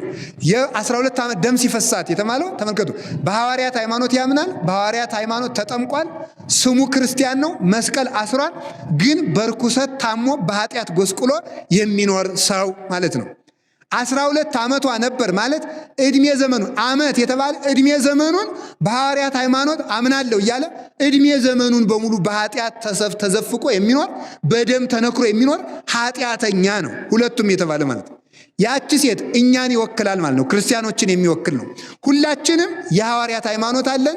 ክርስቶስ አምላክ ነው። በአብ በወልድ በመንፈስ ቅዱስም እናምናለን። የሐዋርያት ጥምቀት አለን፣ ተጠምቀናል። በሐዋርያት ቤተክርስቲያን አምነን እንኖራለን።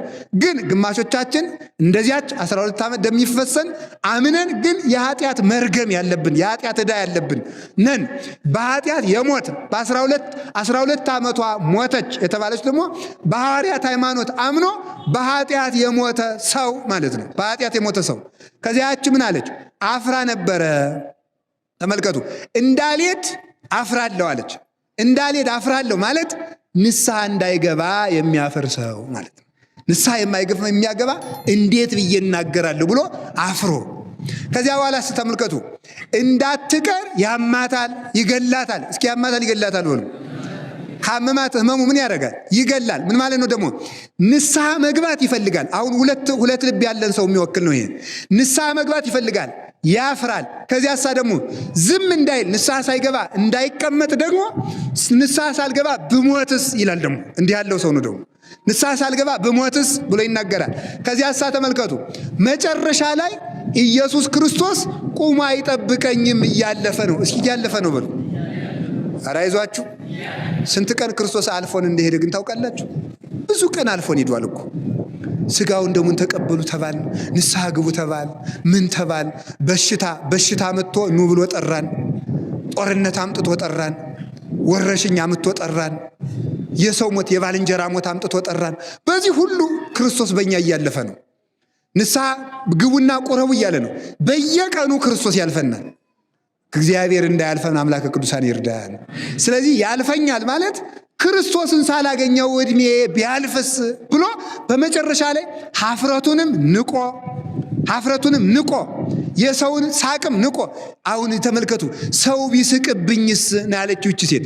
ሰው ቢስቅብኝስ ቢጸየፍልኝ ማለት እንዲህ አርጌ ኃጢአት ስዘራ ስዘፍን ስጨፍር ዝሙት ስሰራ ሳመነዝር ስገድል ሳጨስ ስቅም የኖርኩ ሰው ቤተ ክርስቲያን ብታይ ሰውስ ምን ይለኝ እገሌን ብሎ ጻድቅ ቢለኝስ ብለን የምንቀር። ዙሮ ግን ቁም ነገሩ ክርስቶስ እያለፈን ነው። እሺ ክርስቶስ እያለፈን ነው ብሎ እሱን አልፎ ተቆርቁሮ ንስሐ መግባት ነው። ከዚያ በኋላ ይቺ ሴት ሄደች። ግፊያ ነበር። እስቲ ግፊያ ነበር በሉ። ምን አላችሁኝ? ግፊያ ነበር። የሚጋፋ ክርስቶስን የሚገፋው ይሄ ማለት ምን ማለት ነው? ተመልከቱ። ስርዓት የለሽ ካህናትና ስርዓት የለሽ ክርስቲያኖች ናቸው እነዚህ። ከክርስቶስ አጠገብ ግፊያ አለ። ያቺ ሴት ስትመጣ ማለት የኃጢአት በሽተኛ መዳን ፈልጎ ወደ ቤተክርስቲያን ሲመጣ ብዙ እንቅፋት ይገጥመዋል። እንዴ እነሱም እንዲህ ያደርጋሉ እንዴ እነሱ ከበደሉማ እኔ ብሎ እንቅፋት፣ የንስሐ እንቅፋት ይገጥመዋል። ጥቅመኛ ሰው ሊገጥመው ይችላል። ፖለቲከኛ ሊገጥመው ይችላል። ዘረኛ ካህል ሊገጥመው ይችላል። ገንዘብ ፈላጊ ይጠቅመዋል። ጠንቋይ የሚገጥመው ይችላል። ይህንን ጸበል እንዳጠምቀ ይህን ያህል ክፈል፣ ስጋው ደግሞ መቀበል ከፈለክ ይህን ያህል ሽብር ክፈል የሚል ሰው፣ ንስሐ እንድሰጥ ይህን ክፈል የሚል መንፈስ ቅዱስን ይሁዳ ክርስቶስን ቢሸጥ ዛሬ ደግሞ መንፈስ ቅዱስን የሚሸጥ የሚጋፋ የተበጣበጠ የሚያሰናክል መሰናክል ይገጥመዋል። ያን ሁሉ ታግሳ ግን ጨርቁን ብዳስስ እድናለሁ ብላ መጣች። ጨርቅ መዳሰስ የተባለው ተመልከቱ፣ ልብ ብላችሁ ስሙ። ጨርቅ መዳሰስ የተባለው ጨርቅ የተባለችው ቤተክርስቲያን ናት። እስኪ ቤተክርስቲያን በሉ፣ አይዟችሁ በሉ። የክርስቶስ ጨርቁ ምንድናት? ቤተክርስቲያን በሉ፣ አይዟችሁ። ጨርቁ ብቻ አይደለችም፣ አካሉ ናት። አካሉ ናት ቤተክርስቲያን። በዚያውም ላይ ምንድነው የክርስቶስ ጨርቅ የተባለ ምንድነው ካላችሁ ቅዱሳን ናቸው። ለምን? እኛ በ40 ቀን ክርስቶስን እንደምንለብሰው ክርስቶስ ደግሞ ክርስቲያኖችን ለብሶ ነው የሚኖረው። የክርስቲያኖች ልብስ ክርስቶስ እንደሆነ የክርስቶስ ልብሱ ደግሞ ክርስቲያኖች ናቸው። ለምን? ቃሌን ከጠበቀ ሰው እኔም አባቴን መተን እናድራለን ስላለ ካደረ እኛን ልብስ ያደርጋል ማለት ነው። ስለዚህ ብዳስስ ማለት ገድለ ቅዱሳንንና ስርዓተ ቤተ ክርስቲያንን ፈጽሜ እድናለሁ። በሊያውም ላይ ዘፈረ ልብስ ወይም የክርስቶስ የልብሱ ዘርፍ የተባሉ ሐዋርያትና የሐዋርያት ተከታዮች ካህናት ናቸው። እነሱን ዳስሼ ስርዓተ ቤተ ክርስቲያን ፈጽሜ በሱታፌ ቤተ ክርስቲያን ንስሐዬ ስርየት ያገኛል፣ ቁስለ ኃጢአት ይፈወስልኛል ብሎ አምኖ የሚመጣ ሰው ነው። በእምነት ልብሱን መዳሰስ ማለት በእምነት ማስቀደስ፣ በእምነት ኪዳን ማስደርስ፣ በእምነት መጾም፣ በእምነት መጾም መጸለይ፣ በእምነት መመጽወት፣ በእምነት መታረቅ፣ በእምነት ማስቀደስ፣ በእምነት ንስሐ መግባት፣ በእምነት መሳለም ማለት ነው። ይሄንን የመሰለው በእምነት ጨርቁን መዳሰስ። ጨርቁን መዳሰስ ብሎ ያን ጊዜ ይላል ቅዱስ ኤፍሬም፣ ያን ጊዜ ይላል ተመልከቱ፣ ልብሱ ከአካሉ የተገናኘ ነውና ይላል። ልብሱን ስትዳስስ የመለኮቱን ኃይል እንደዳሰሰችው ይላል ተመልከቱ። ዛሬም አምነው የካህናትን ክህነትና መስቀል እና ስርዓተ ቤተ ክርስቲያን የሚሳተፉ ክርስቲያኖች ይላል የመለኮቱን ኃይል የክርስቶስ የልብሱ ዘርፍ በሆነው በክህነቱና በቤተ ክርስቲያን አግኝተው የኃጢአታቸው ጅረት ይቆምላቸዋል ይላል። እግዚአብሔር አምላካችን የኃጢአታችን ጅረት ያቆምልን፣ ልብሱን በእምነት ለመዳሰስም ያብቃን። ከዚያ በኋላ ምን ይላል? እሷ ይላል ተመልከቱ፣ እሷ ድና ጌትነቱን እንደገለጠችለት ይላል እሱ ደግሞ ለእሷ እምነት ምስክር ሆናል። ይቺ ሴት ክርስቶስ ይላል ተመልከቱ ያሰበችውን እንዳወቀባት እሱ ሳያውቅ ተፈውሼ ሄዳለሁ ነበር የመስላት። ስለዚህ ተመልከቱ እንዲያ እንዳትል ሳያውቅ ነው የፈወሰኝ ዝም ብሎ በሱ ላይ ያለው ጸጋ ፈውሶኝ ነው ብላ እንደ ፍጡር እንዳትቆጥረው የልቧን አስቦ ማወቁን ነገራት። ስለዚህ የክርስቶስ የተሰወረውን ማወቅ ይላል ተመልከቱ የሷን እምነት መሰከረላት፣ እሷ ደግሞ የክርስቶስን ጌትነት መሰከረች። ስለዚህ ተመልከቱ ሰው ከኃጢአት በኋላ ብዙ ጽድቅ ሰርቶ ብዙ ትሩፋት ሰርቶ የእግዚአብሔር ኃይል በሱ ሲገለጥበት ድረስ ይደርሳል ይላል። በመጨረሻው ያቺ ሴት የኢያኢሮስ ልጅ የተባለችው ጣቢታ ልጄ ሆይ እያል እስቲ ልጄ ሆይ በሉ፣ አይዟችሁ ልጄ ሆይ በሉ፣ እምነትሽ ምን ብሎሻል አላት? እድኖሻል። አያችሁ ልጄ ሆይ ያላት ለምን መስላችኋል? ጌታ ሁለቱንም ልጄ ሆይ ብሎ ነው የጠራት። ልጄ ሆይ ያለበት ምክንያት ሰው ከንስሐ በኋላ በንስሐ ታጥቦ የእግዚአብሔር ልጅ ስለሚሆን ነው። የእግዚአብሔር ልጅ ሆኖ እግዚአብሔር የልጅ የለውም። ሁሉም ሰው ምኑ ነው? ልጁ ነው። ለእግዚአብሔር የልጅ የለውም። ሁሉም ቀጥታ ልጅ ነው። እኔ በጣም የሚገርመኝ እኮ ነው ለእግዚአብሔር የእንጀራ ልጅ የለው፣ የልጅ ልጅ የለው። አመንዝሮ ሰርቆ ነፍስ ገሎ ጠንቁሎ ክፋትን ሁሉ ሰርቶ ሲመጣ የእግዚአብሔር ልጅ ይሆናል። የእግዚአብሔር ልጅ ለመሆን ያብቃን። አላውቃችሁም አይልም እሱ። ልጅነትን ነው የምናገኙ በትክክል። ከዚህ ሐሳብ ነው ይሆናል። ይኸው በደንብ ስሙ። ሰው ንስሐ ሲገባ ያቺ ሴት መርገሟ እንደቆመላት ጌታ የጠራት ልጄ ነው ያለ። ሰው ንስሐ ገብቶ ቀኖናውን ለኃጢአቱን ለካህኑ ተናዞ ሲጨርስ ቀጥታ የእግዚአብሔር ልጅ ነው መሆን። ያ ማለት ምን ማለት ነው? የእግዚአብሔር ልጅ ከሆነ የእግዚአብሔርን ሀብት ይወርሳል። ስለዚህ ምን አለ? መንግሥተ ሰማያት ቀርባለችና ንስሐ ግቡ ያለበት ምክንያት ስለዚህ ነው። ንስሐ ቀርባለችና ማለት ምን ማለት ነው?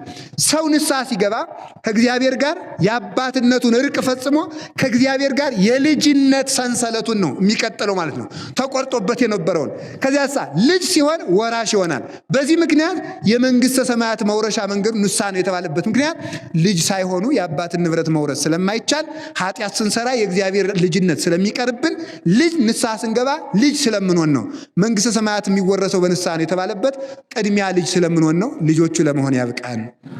ያቺ ልጅ ደግሞ የ12 ዓመቷ ልጅ ደግሞ አባትየው ታመመ። በጣም የሚገርማችሁ መንገድ ላይ ምን እንዳሉ ሰምታችኋል? መንገድ ላይ እዚያ መሃል እያለ ያችን ጌታ ደም የሚፈሳትን መንገድ ላይ ሲፈውስ የእሱ ልጅ ሞተች። ልጄ ልትሞት ተቃርባለች ናድንልኝ ነበር ያለው። የእሱ ልጅ ሞተች። ከዛ ስትሞትበት ተመልከቱ ምን አሉ? ሰዎች እየሮጡ መጥተው ሰውየውን አታድክመው ልጅ ሙታለች አሉት። ሰውየውን አታድክመው ልጅ ሙታለች። አይ ዙሮ ዙሮ እንሂድ ብሎ ጌታም ና እንሂድ አለው። ጌታም ሄደ። ጌታ ሲሄድ ግን የሚጋፋውን ሰው በሙሉ ሰብስቦ አልሄደም። 3 ሰው ብቻ ነው ዞን ሄደው። ጴጥሮስን ዮሐንስንና ተመልከቱ ያዕቆብን 3 ሰው ብቻ ነው ይዞ ሄደው። 3 ሰው ብቻ ይዞ ሄደ። ሌላውን መከተል ፈልጓል። ግን ለምን? ያችኛይቱ ስትድን ስላየ ነው። ግን ይዞ ሄደ። 3 ሰው ነው ሄደ። በሉ አዳናት፣ የምትበሉትን ስጧት ብሎ አበላት። ይህ ምን ማለት መሰላችሁ? ይቺ ደግሞ ማለት የሞተችው ጣቢታ የተባለች ደግሞ ምን ማለት ነው? በኃጢአት የሞተች የክርስቲያን ነፍስ ናት። ደግሞ ይቺ ማለት በኃጢአት የሞተች በሉ የክርስቲያን ናት። ልጅቱ ገና ልጅ ናት። ገና ልጅ ናት ማለት ገና አልካደም ማለት ነው። ገና ልጅ ናት ማለት በልጅነቱ አስነሳት ማለት ሳይክድ እግዚአብሔር ገና በኃጢአት እያለ ታደገው ነው። ተመልከቱ። መቀበር ማለት ግን መካድ ማለት ነው። ገና በልጅነት ያስነሳት ምን ማለት ነው? ኃጢአት ጀማምሮን ኃጢአት ይዞን ያስነሳን ከቤቱ የምንኖር ማለት ነው። እኛም ግን ሙተናል። ከዚያ ተመልከቱ ምን ማለት ነው? አባትየው ተመልከቱ ዋስተብቆ ብዙ ኃይላል እጅጉን መላልሶ ለመነው ይላል። ጌታን መላልሶ ለመነው ማለት መላልሶ ለንስሐ ልጆቹ እግዚአብሔርን የሚለምንና የሚተጋ ካህን። ቅዱስ ዮሐንስ አፈወርቅ ምን ይላል? ካህን እረኛ ነው፣ ግን እረኝነቱን ከባድ የሚያደርገው ይላል በግ አይደለም የሚጠብቀው ሰው ነው ይላል። አንደኛ እግዚአብሔር መልክ ነው። ሁለተኛ በጎች ሜዳ አውርጄ ላውላችሁ ቢሏቸው እኛ በሜዳው አንሄድም ትናንት ውለናል ሰልችቶናል አይሉ። ወደ ተራራው አንሄድም በቀደም ውለንበታል አይሉም። ካህን ግን አስፈቅዶ የሚጠበቅ በግ ነው የሚጠብቅና ምን ያህል ከባድ እረኝነት ነው ይላል። እሺ አይልማ፣ ይበጣበጣል። በጉን አስሬ ተኩሰዋለሁ፣ ቢያብጥበት ተኩሰዋለሁ፣ የጎረበውን እልጥለታለሁ፣ ያበጠውን አፈርጥለታለሁ። እናንተ ግን ወዳችሁ ስለሆነ አልድንም ምን አገባ ካላችሁ ምን ትደረጋላችሁ? እንኳን ልንተኩሳችሁ ወይ ጉሩ ስገዱ አትባሉት ማለት ነው። እንደፈለጉ የማያስሩት፣ እንደፈለጉ የማይተኩሱት፣ እንደፈለጉ የማያበሉት በዚህ ይቸግራችኋል። በግ እኮ ሲርበው ይበላል። እኛ እናንተ እኮ እርባችሁ ብሉ ስንላችሁ ሻትሉ። አስቸጋሪ በግ የሚጠበቅበት እረኝነት ማለት ክህነት ነው። አስቸጋሪ በግ የሚጠበቅበት የመጨረሻ አስቸጋሪ በራሱ ፈቃድ የሚመራ ብላ እየተባለ የማይበላ ጠጣ እየተባለ የማይጠጣ ማለት ነው። ከባድ ሬ ለዚህ ነው መላልሶ ለመነው። አባትየው ኢያይሮስ ካህናትን የሚወክል ነው። ኢየሱስ ክርስቶስ ወይ ለዚህ ሕዝብ ልብ ስጥልኝ ብሎ ልጆችን ጠብቅልኝ ብሎ ሌት ተቀን ወጥቶ ወርዶ የልጆቹን አመል ታግሶ እንዴ በተክሊል ለማገባ ብሎ አባት ትቸዋለሁ ይላል። ልቆርብ ነኝ አይ እንደውም ትቸዋለሁ ቄስ ይቅርታ ያርጉልኝ እንዴት ብዬ ነበር ቀረ። እስቲ ንገረኝ ልጄ አይ ሌላ ቀን አወራዎታለሁ። ከዛ በኋላ ተመልከቱ እንዲህ አንድ አባት አሉ ልጄ ምን ሆነ ነው እያሉ ሲሉት ስልኩን አጠፋ። እዚያ በኋላ ቢሮ ሄዱ ፈልገውት። አሁን በዚህ በቅርብ ጊዜ ነው አባት የሥራ የለውትም እንዲህ አላቸው። እንዲህ ነው የሚሉ ማለት ነው። እንዲሁ አይ እንዲሁ እኮ እንዲሁ እዚህ ያድነን መድኃኒዓለም እንዲህ ያለ በጣም አስቸጋሪ ተመልከቱ። መላልሶ እግዚአብሔር መለመንና ለካህን የሚያስፈልገው የልቡና ስፋት ነው። እስኪ የልቡና ስፋት በሉ። አቤት አቤት የልቡና ስፋት ያስፈልጋል። በጣም ሰው ቃለ እግዚአብሔር መተርጎም የማይችለው እንጂ ነገር መተርጎም ይችልበታል። አሁን ለምሳሌ ተመልከቱ እንዲያው ዝም ብሎ ካህኑ አስቦት ላይው ይችላል። እንዲያው ወልደ ሰንበት በቀደም መጥቶ እግዚአብሔር ይስጠው እንዲያው ጥሩ ልጅ ነው እዚህ ቤተክርስቲያን ስራ ብያዝቸው ሰርቶ ሲባል እኔንም ብር አንጣ ለማለት ነው የዚያ ታሪክ መነገሩ ይላል ሰው ራሱን ክክክክክክ ጠማማ ትውልድ እኮ ነው በእውነቱ ማለት ነው። ብር ለመለመን ታስቦ ነው የሚለው ማለት ነው። እንደዚህ አይነት ስለሆነ አስቸጋሪ አመንዝራ ትውልድ ነው። እግዚአብሔር እንደዚህ እንዳትሆኑ ይጠብቃችሁ። መላልሶ መለመንና መላልሶ መትጋት ይገባዋል በእውነቱ ማለት ነው። ከዚያ በኋላ ምን አደረገ? ጌታ አብሮት ሄደ። ሲሄድ 3 ሰው ይዘ ጴጥሮስን ያዕቆብንና ዮሐንስን። ምን ማለት ነው? ጴጥሮስ ማለት ክህነት መጀመሪያ የክህነት ጀርባ የተሰጠው ነው እና ጴጥሮስ ማለት አለት ነው። አለት ማለት ክርስቶስ ነው። ስለዚህ ካህኑ ወደ ንስሐ ልጆቹ ሲሄድ ምን ይዞ መሄድ ነው ያለበት?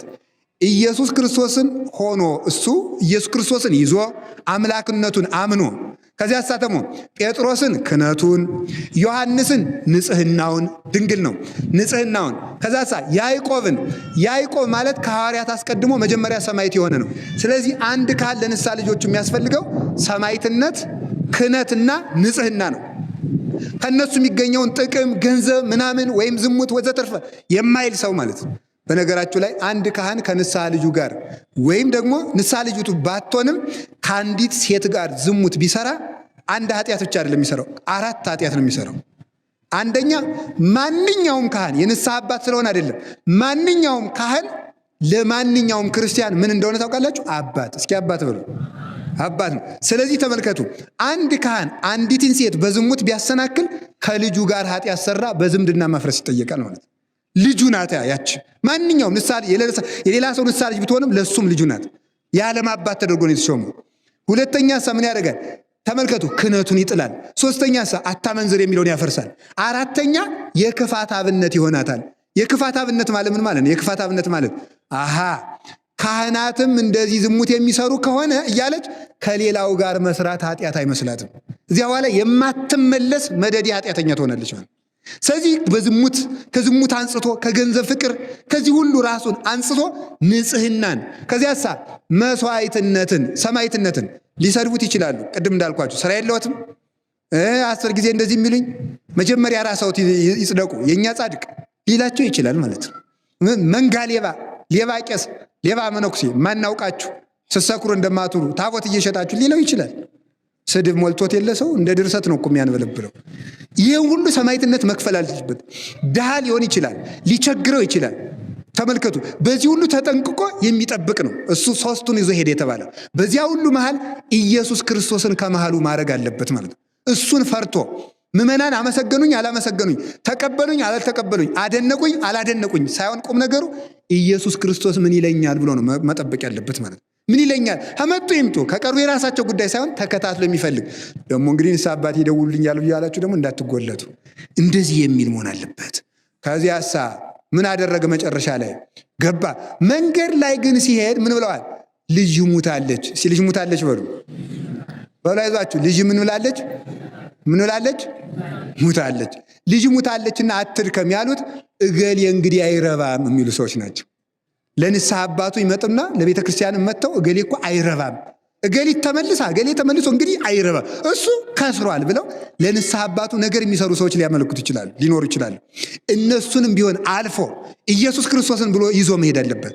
ከካደ በኋላም ቢሆን ልጄ ይመጣል፣ ልጄ ይመለሳል የሚል እምነት ይዞ መሄድ አለበት። ከዚያ በኋላ ተመልከቱ፣ እዚያ ቤት ይገባል።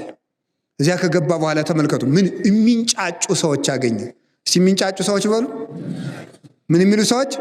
የሚንጫጩ ሰዎች፣ የሚያለቅሱ፣ በዚያ ሰው ተስፋ የቆረጡ ተመልከቱ። አንድም የራሱ የነፍሱ ጩኸት፣ በዚያ ሰው ነፍሴ ጮህ፣ በዚያ ላይ ደግሞ ምን አለ? አጋንንት ሰፍረውበት የሚገኝ ሰው ነው። ከዚያ በኋላ ገብቶ ምን አለ? አቤታ ሆይ ተነሽ። እስኪ ልጄ ሆይ ተነሽ በሉ ሁላችሁ በሉ። ልጄ ሆይ ምን በይ? ተመልከቱ ናጽመ ወለዘ ይጸዋዕነ ብሏል ቅዱስ ጎርጎርዮስ። የሚጠራንን እንስማው። እስኪ በሉ ሁላችሁም የሚጠራንን ምን እንበለው ነው ያለ። ዛሬ ይሄ ድምፅ ለእያንዳንዳችሁ ነው። ልጄ ሆይ ተነሽ የሚለው የሞተች ነፍሳችሁን ኢየሱስ ክርስቶስ የሚጠራበት ድምፅ ነው። ልጄ ሆይ ተነሽ፣ ከቁርባን የሞትሽ፣ ከጸሎት ከኪዳን የሞትሽ፣ የረከሽ፣ በክፋት የጎሰቆልሽ የክርስቲያን ነፍስ የክርስቶስ ልጅ ሆይ ተነሽ ብሏል። ባለፈው ኃጢአት 4 ሞት ይወልዳል አላኳችሁ? ኃጢአት ሞት ከሆነ ንስሐ ትንሣኤ ነውና ልጄ ሆይ በንስሐ ተነሽ። ልጄ አያችሁ፣ ኢየሱስ ክርስቶስ ሙታም ልጄ። እስኪ ሙታም ልጄ በሉ። የነበረውን ችግር አይታችኋል። ተመልከቱ። መንገድ ላይ ሙታለች የሚሉ ሰዎች አሉ። ሐሜተኞች ሰው እንዳይድኑ ያደርጋሉ። ሁለተኛ ደግሞ ልጅቱ ራሷ ሙታለች። የማልማን አንደኛ ሰውየው ሙቷል፣ በኃጢአት የሞተ ሰው ነው። ሁለተኛ ደግሞ የራሱ በኃጢአት መውደቅ አንሶ ደግሞ የሰዎች ተስፋ ማስቆረጥ አለ። ካህኑ ይህን ሁሉ አልፎ ልጄ ሆይ ተነሽ። እኔ ግን የሚደንቀኝ ይሄ ነው፣ ሙታም ልጄ ማለቱ። እስኪ ሙታም ልጄ በሉ እስቲ። ይህ ማለት በኃጢአት ወድቀንም ክርስቶስ ልጆቼ ማለትን አያፍርም። ልጆቼ እያለ አሁንም ይጠራል። የሚሰማ ከተገኘ የሚጠራንን እንስማው። ተመልከቱ፣ ምንድነው ኢየሱስ ክርስቶስ ከኛ ከባድ ነገር አልፈለግም ነው። ተመልከቱ፣ ኢሐሰሰ እግዚ እምኔነ ግብረ እጹበ ነው የሚለው ቅዱስ ጎርጎርዮስ። እግዚአብሔር ከኛ ከባድ ነገር አልጠየቀም። ምንድን የፈለገን ያለው ተመልከቱ። አላ ከመናጽነ ልበነ ተመልከቱ፣ ወንትመየጥ ኀቤሁ ተመልከቱ። እሱ ልባችን እንዳናደነድንና በንስሐ ተመለሱ ያለ እንጂ ከባድ ነገር አልጠየቀንም ብሎ ይናገራል ቅዱስ ጎርጎርዮስ። እዚያ ልጄ ሆይ ተነሽ አለ። ተነስታም ተመላለሰች። ቶሎ ይዟችሁ ተነስታ ተመላለሰች። ጨርሰናል። ተነስታ ምን አለች? ግን እየሰማችሁ ነው? ደቂቃውን እያያችሁ ነው የቆያችሁ? እየሰማችሁ አይደል? እሺ፣ እግዚአብሔር ይስማችሁ። ሞልቷል። እኔም ትምህርቴን ጨርሻለሁ። ስለዚህ ተነስታ ተመላለሰች በሉ ሁላችሁ በአንድ ድምፅ። ተነስታ ምን አለች? ተነስታ ጉቻ አለች አይደል? ምን አለች? ተመላለሰች። ይሄ ደግሞ ምን ማለት ነው? ሰው ከንስሐ ገባ የሚባለው ምንድን ነው? አንደኛ የቀድሞ ኃጢአቱን ሲያቆመው ነው። ሁለተኛ ቀድሞ ያልሰራውን ጽድቅ ሲሰራ። እስቲ በሉ ቀድሞ ያልሰራውን ጽድቅ።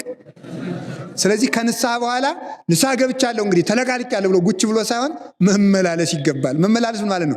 በጽድቅ እግር ነው። ዋርታ እግሬ ነው ውስተ ፍኖተ ሰላም። እግረ ልቡናችን ወደ ፍቅር ወደ ወንጌል መቅናት አለበት።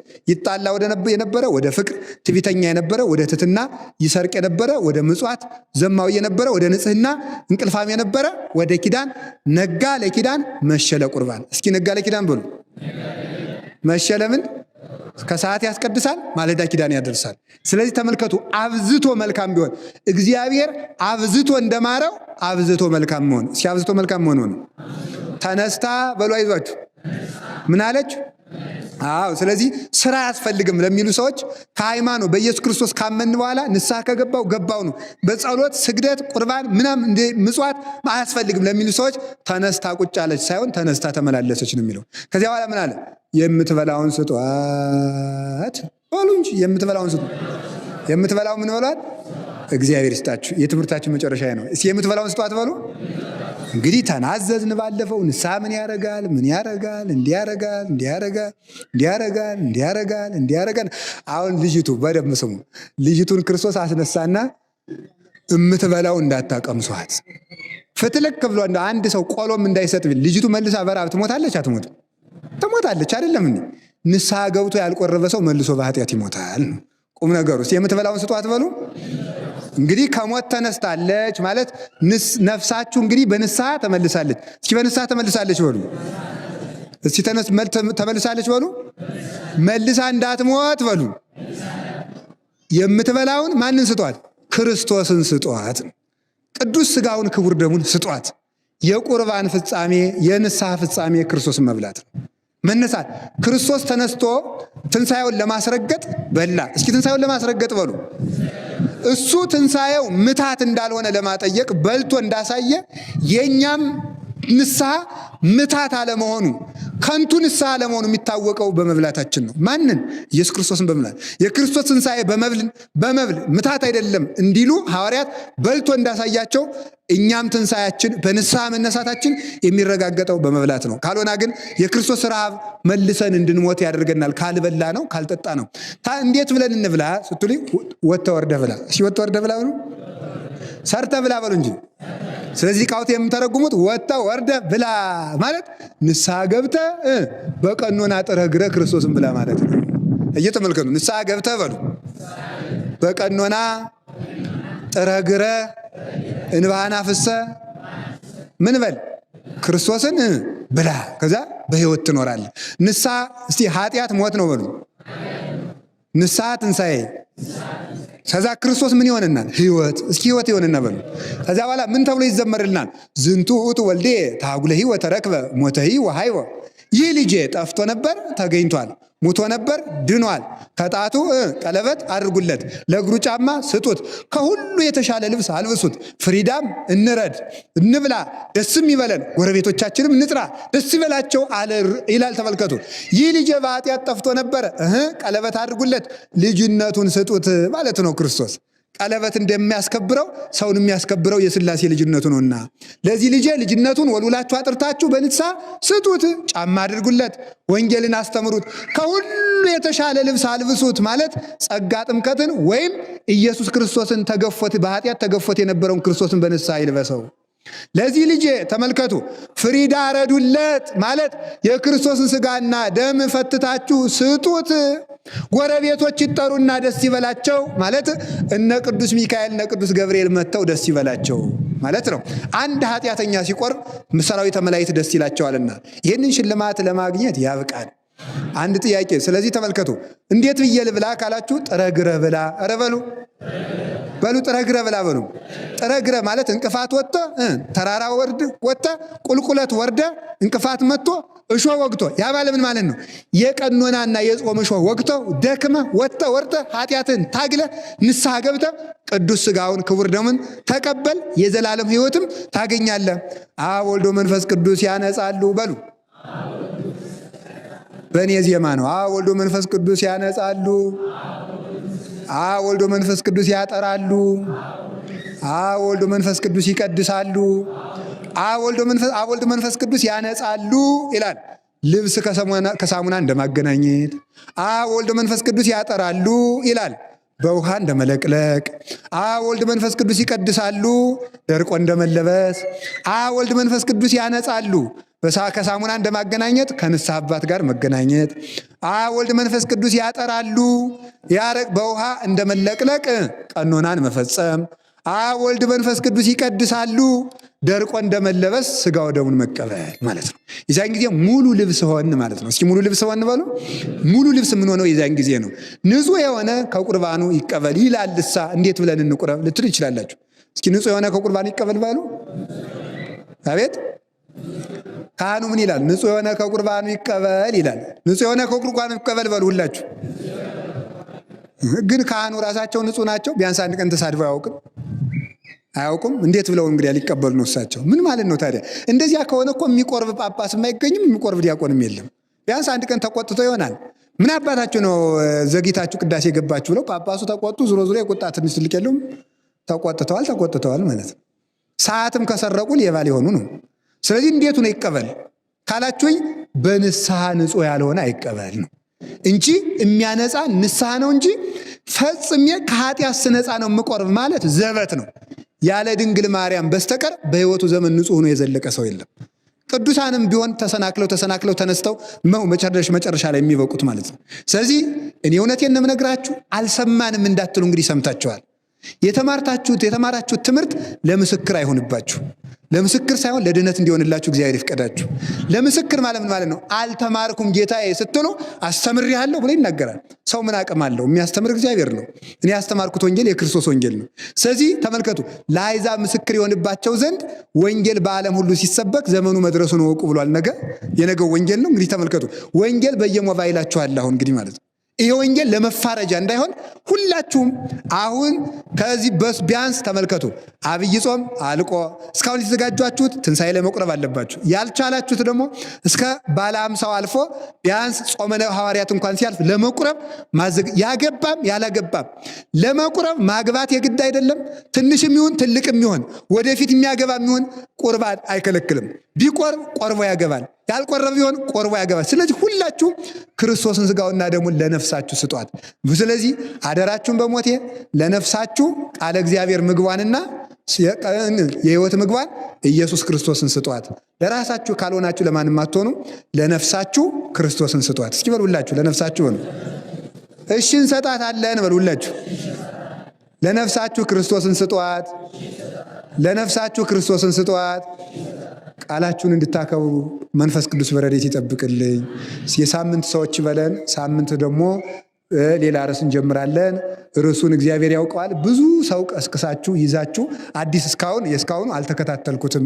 እኔ ብዙ ሰው ስለምፈልግ አይደለም ብዙ ሰው ይዛችሁ እንምለው። ለምን መስላችኋል? ቃል እግዚአብሔር ከተነገረ ላይቀር ብዙ ሰው እንዲድን ስለምንፈልግ ነው። ሌላ የለውም ማለት ነው እንጂ አንድ ሰውም ቢሆን እኔ ያስተምራለሁ። መታዘብ ትችላላችሁ። እሺ ሁላችሁ ቀርታችሁ አንድ ሰው ብትመጡም አስተምራችኋል። ችግር የለው። ግን እንዳቀሩ ደግሞ ለመፈተን ብላችሁ። ስለዚህ ኑ በደንብ ሰው ጨምራችሁ አዲስ ርዕስ ይጀምራል። እግዚአብሔር ከሁላችን ጋር ይሁን። ስብሐት ለእግዚአብሔር ወለወላዲቱ ድንግል ወለመስቀሉ ይቆየን።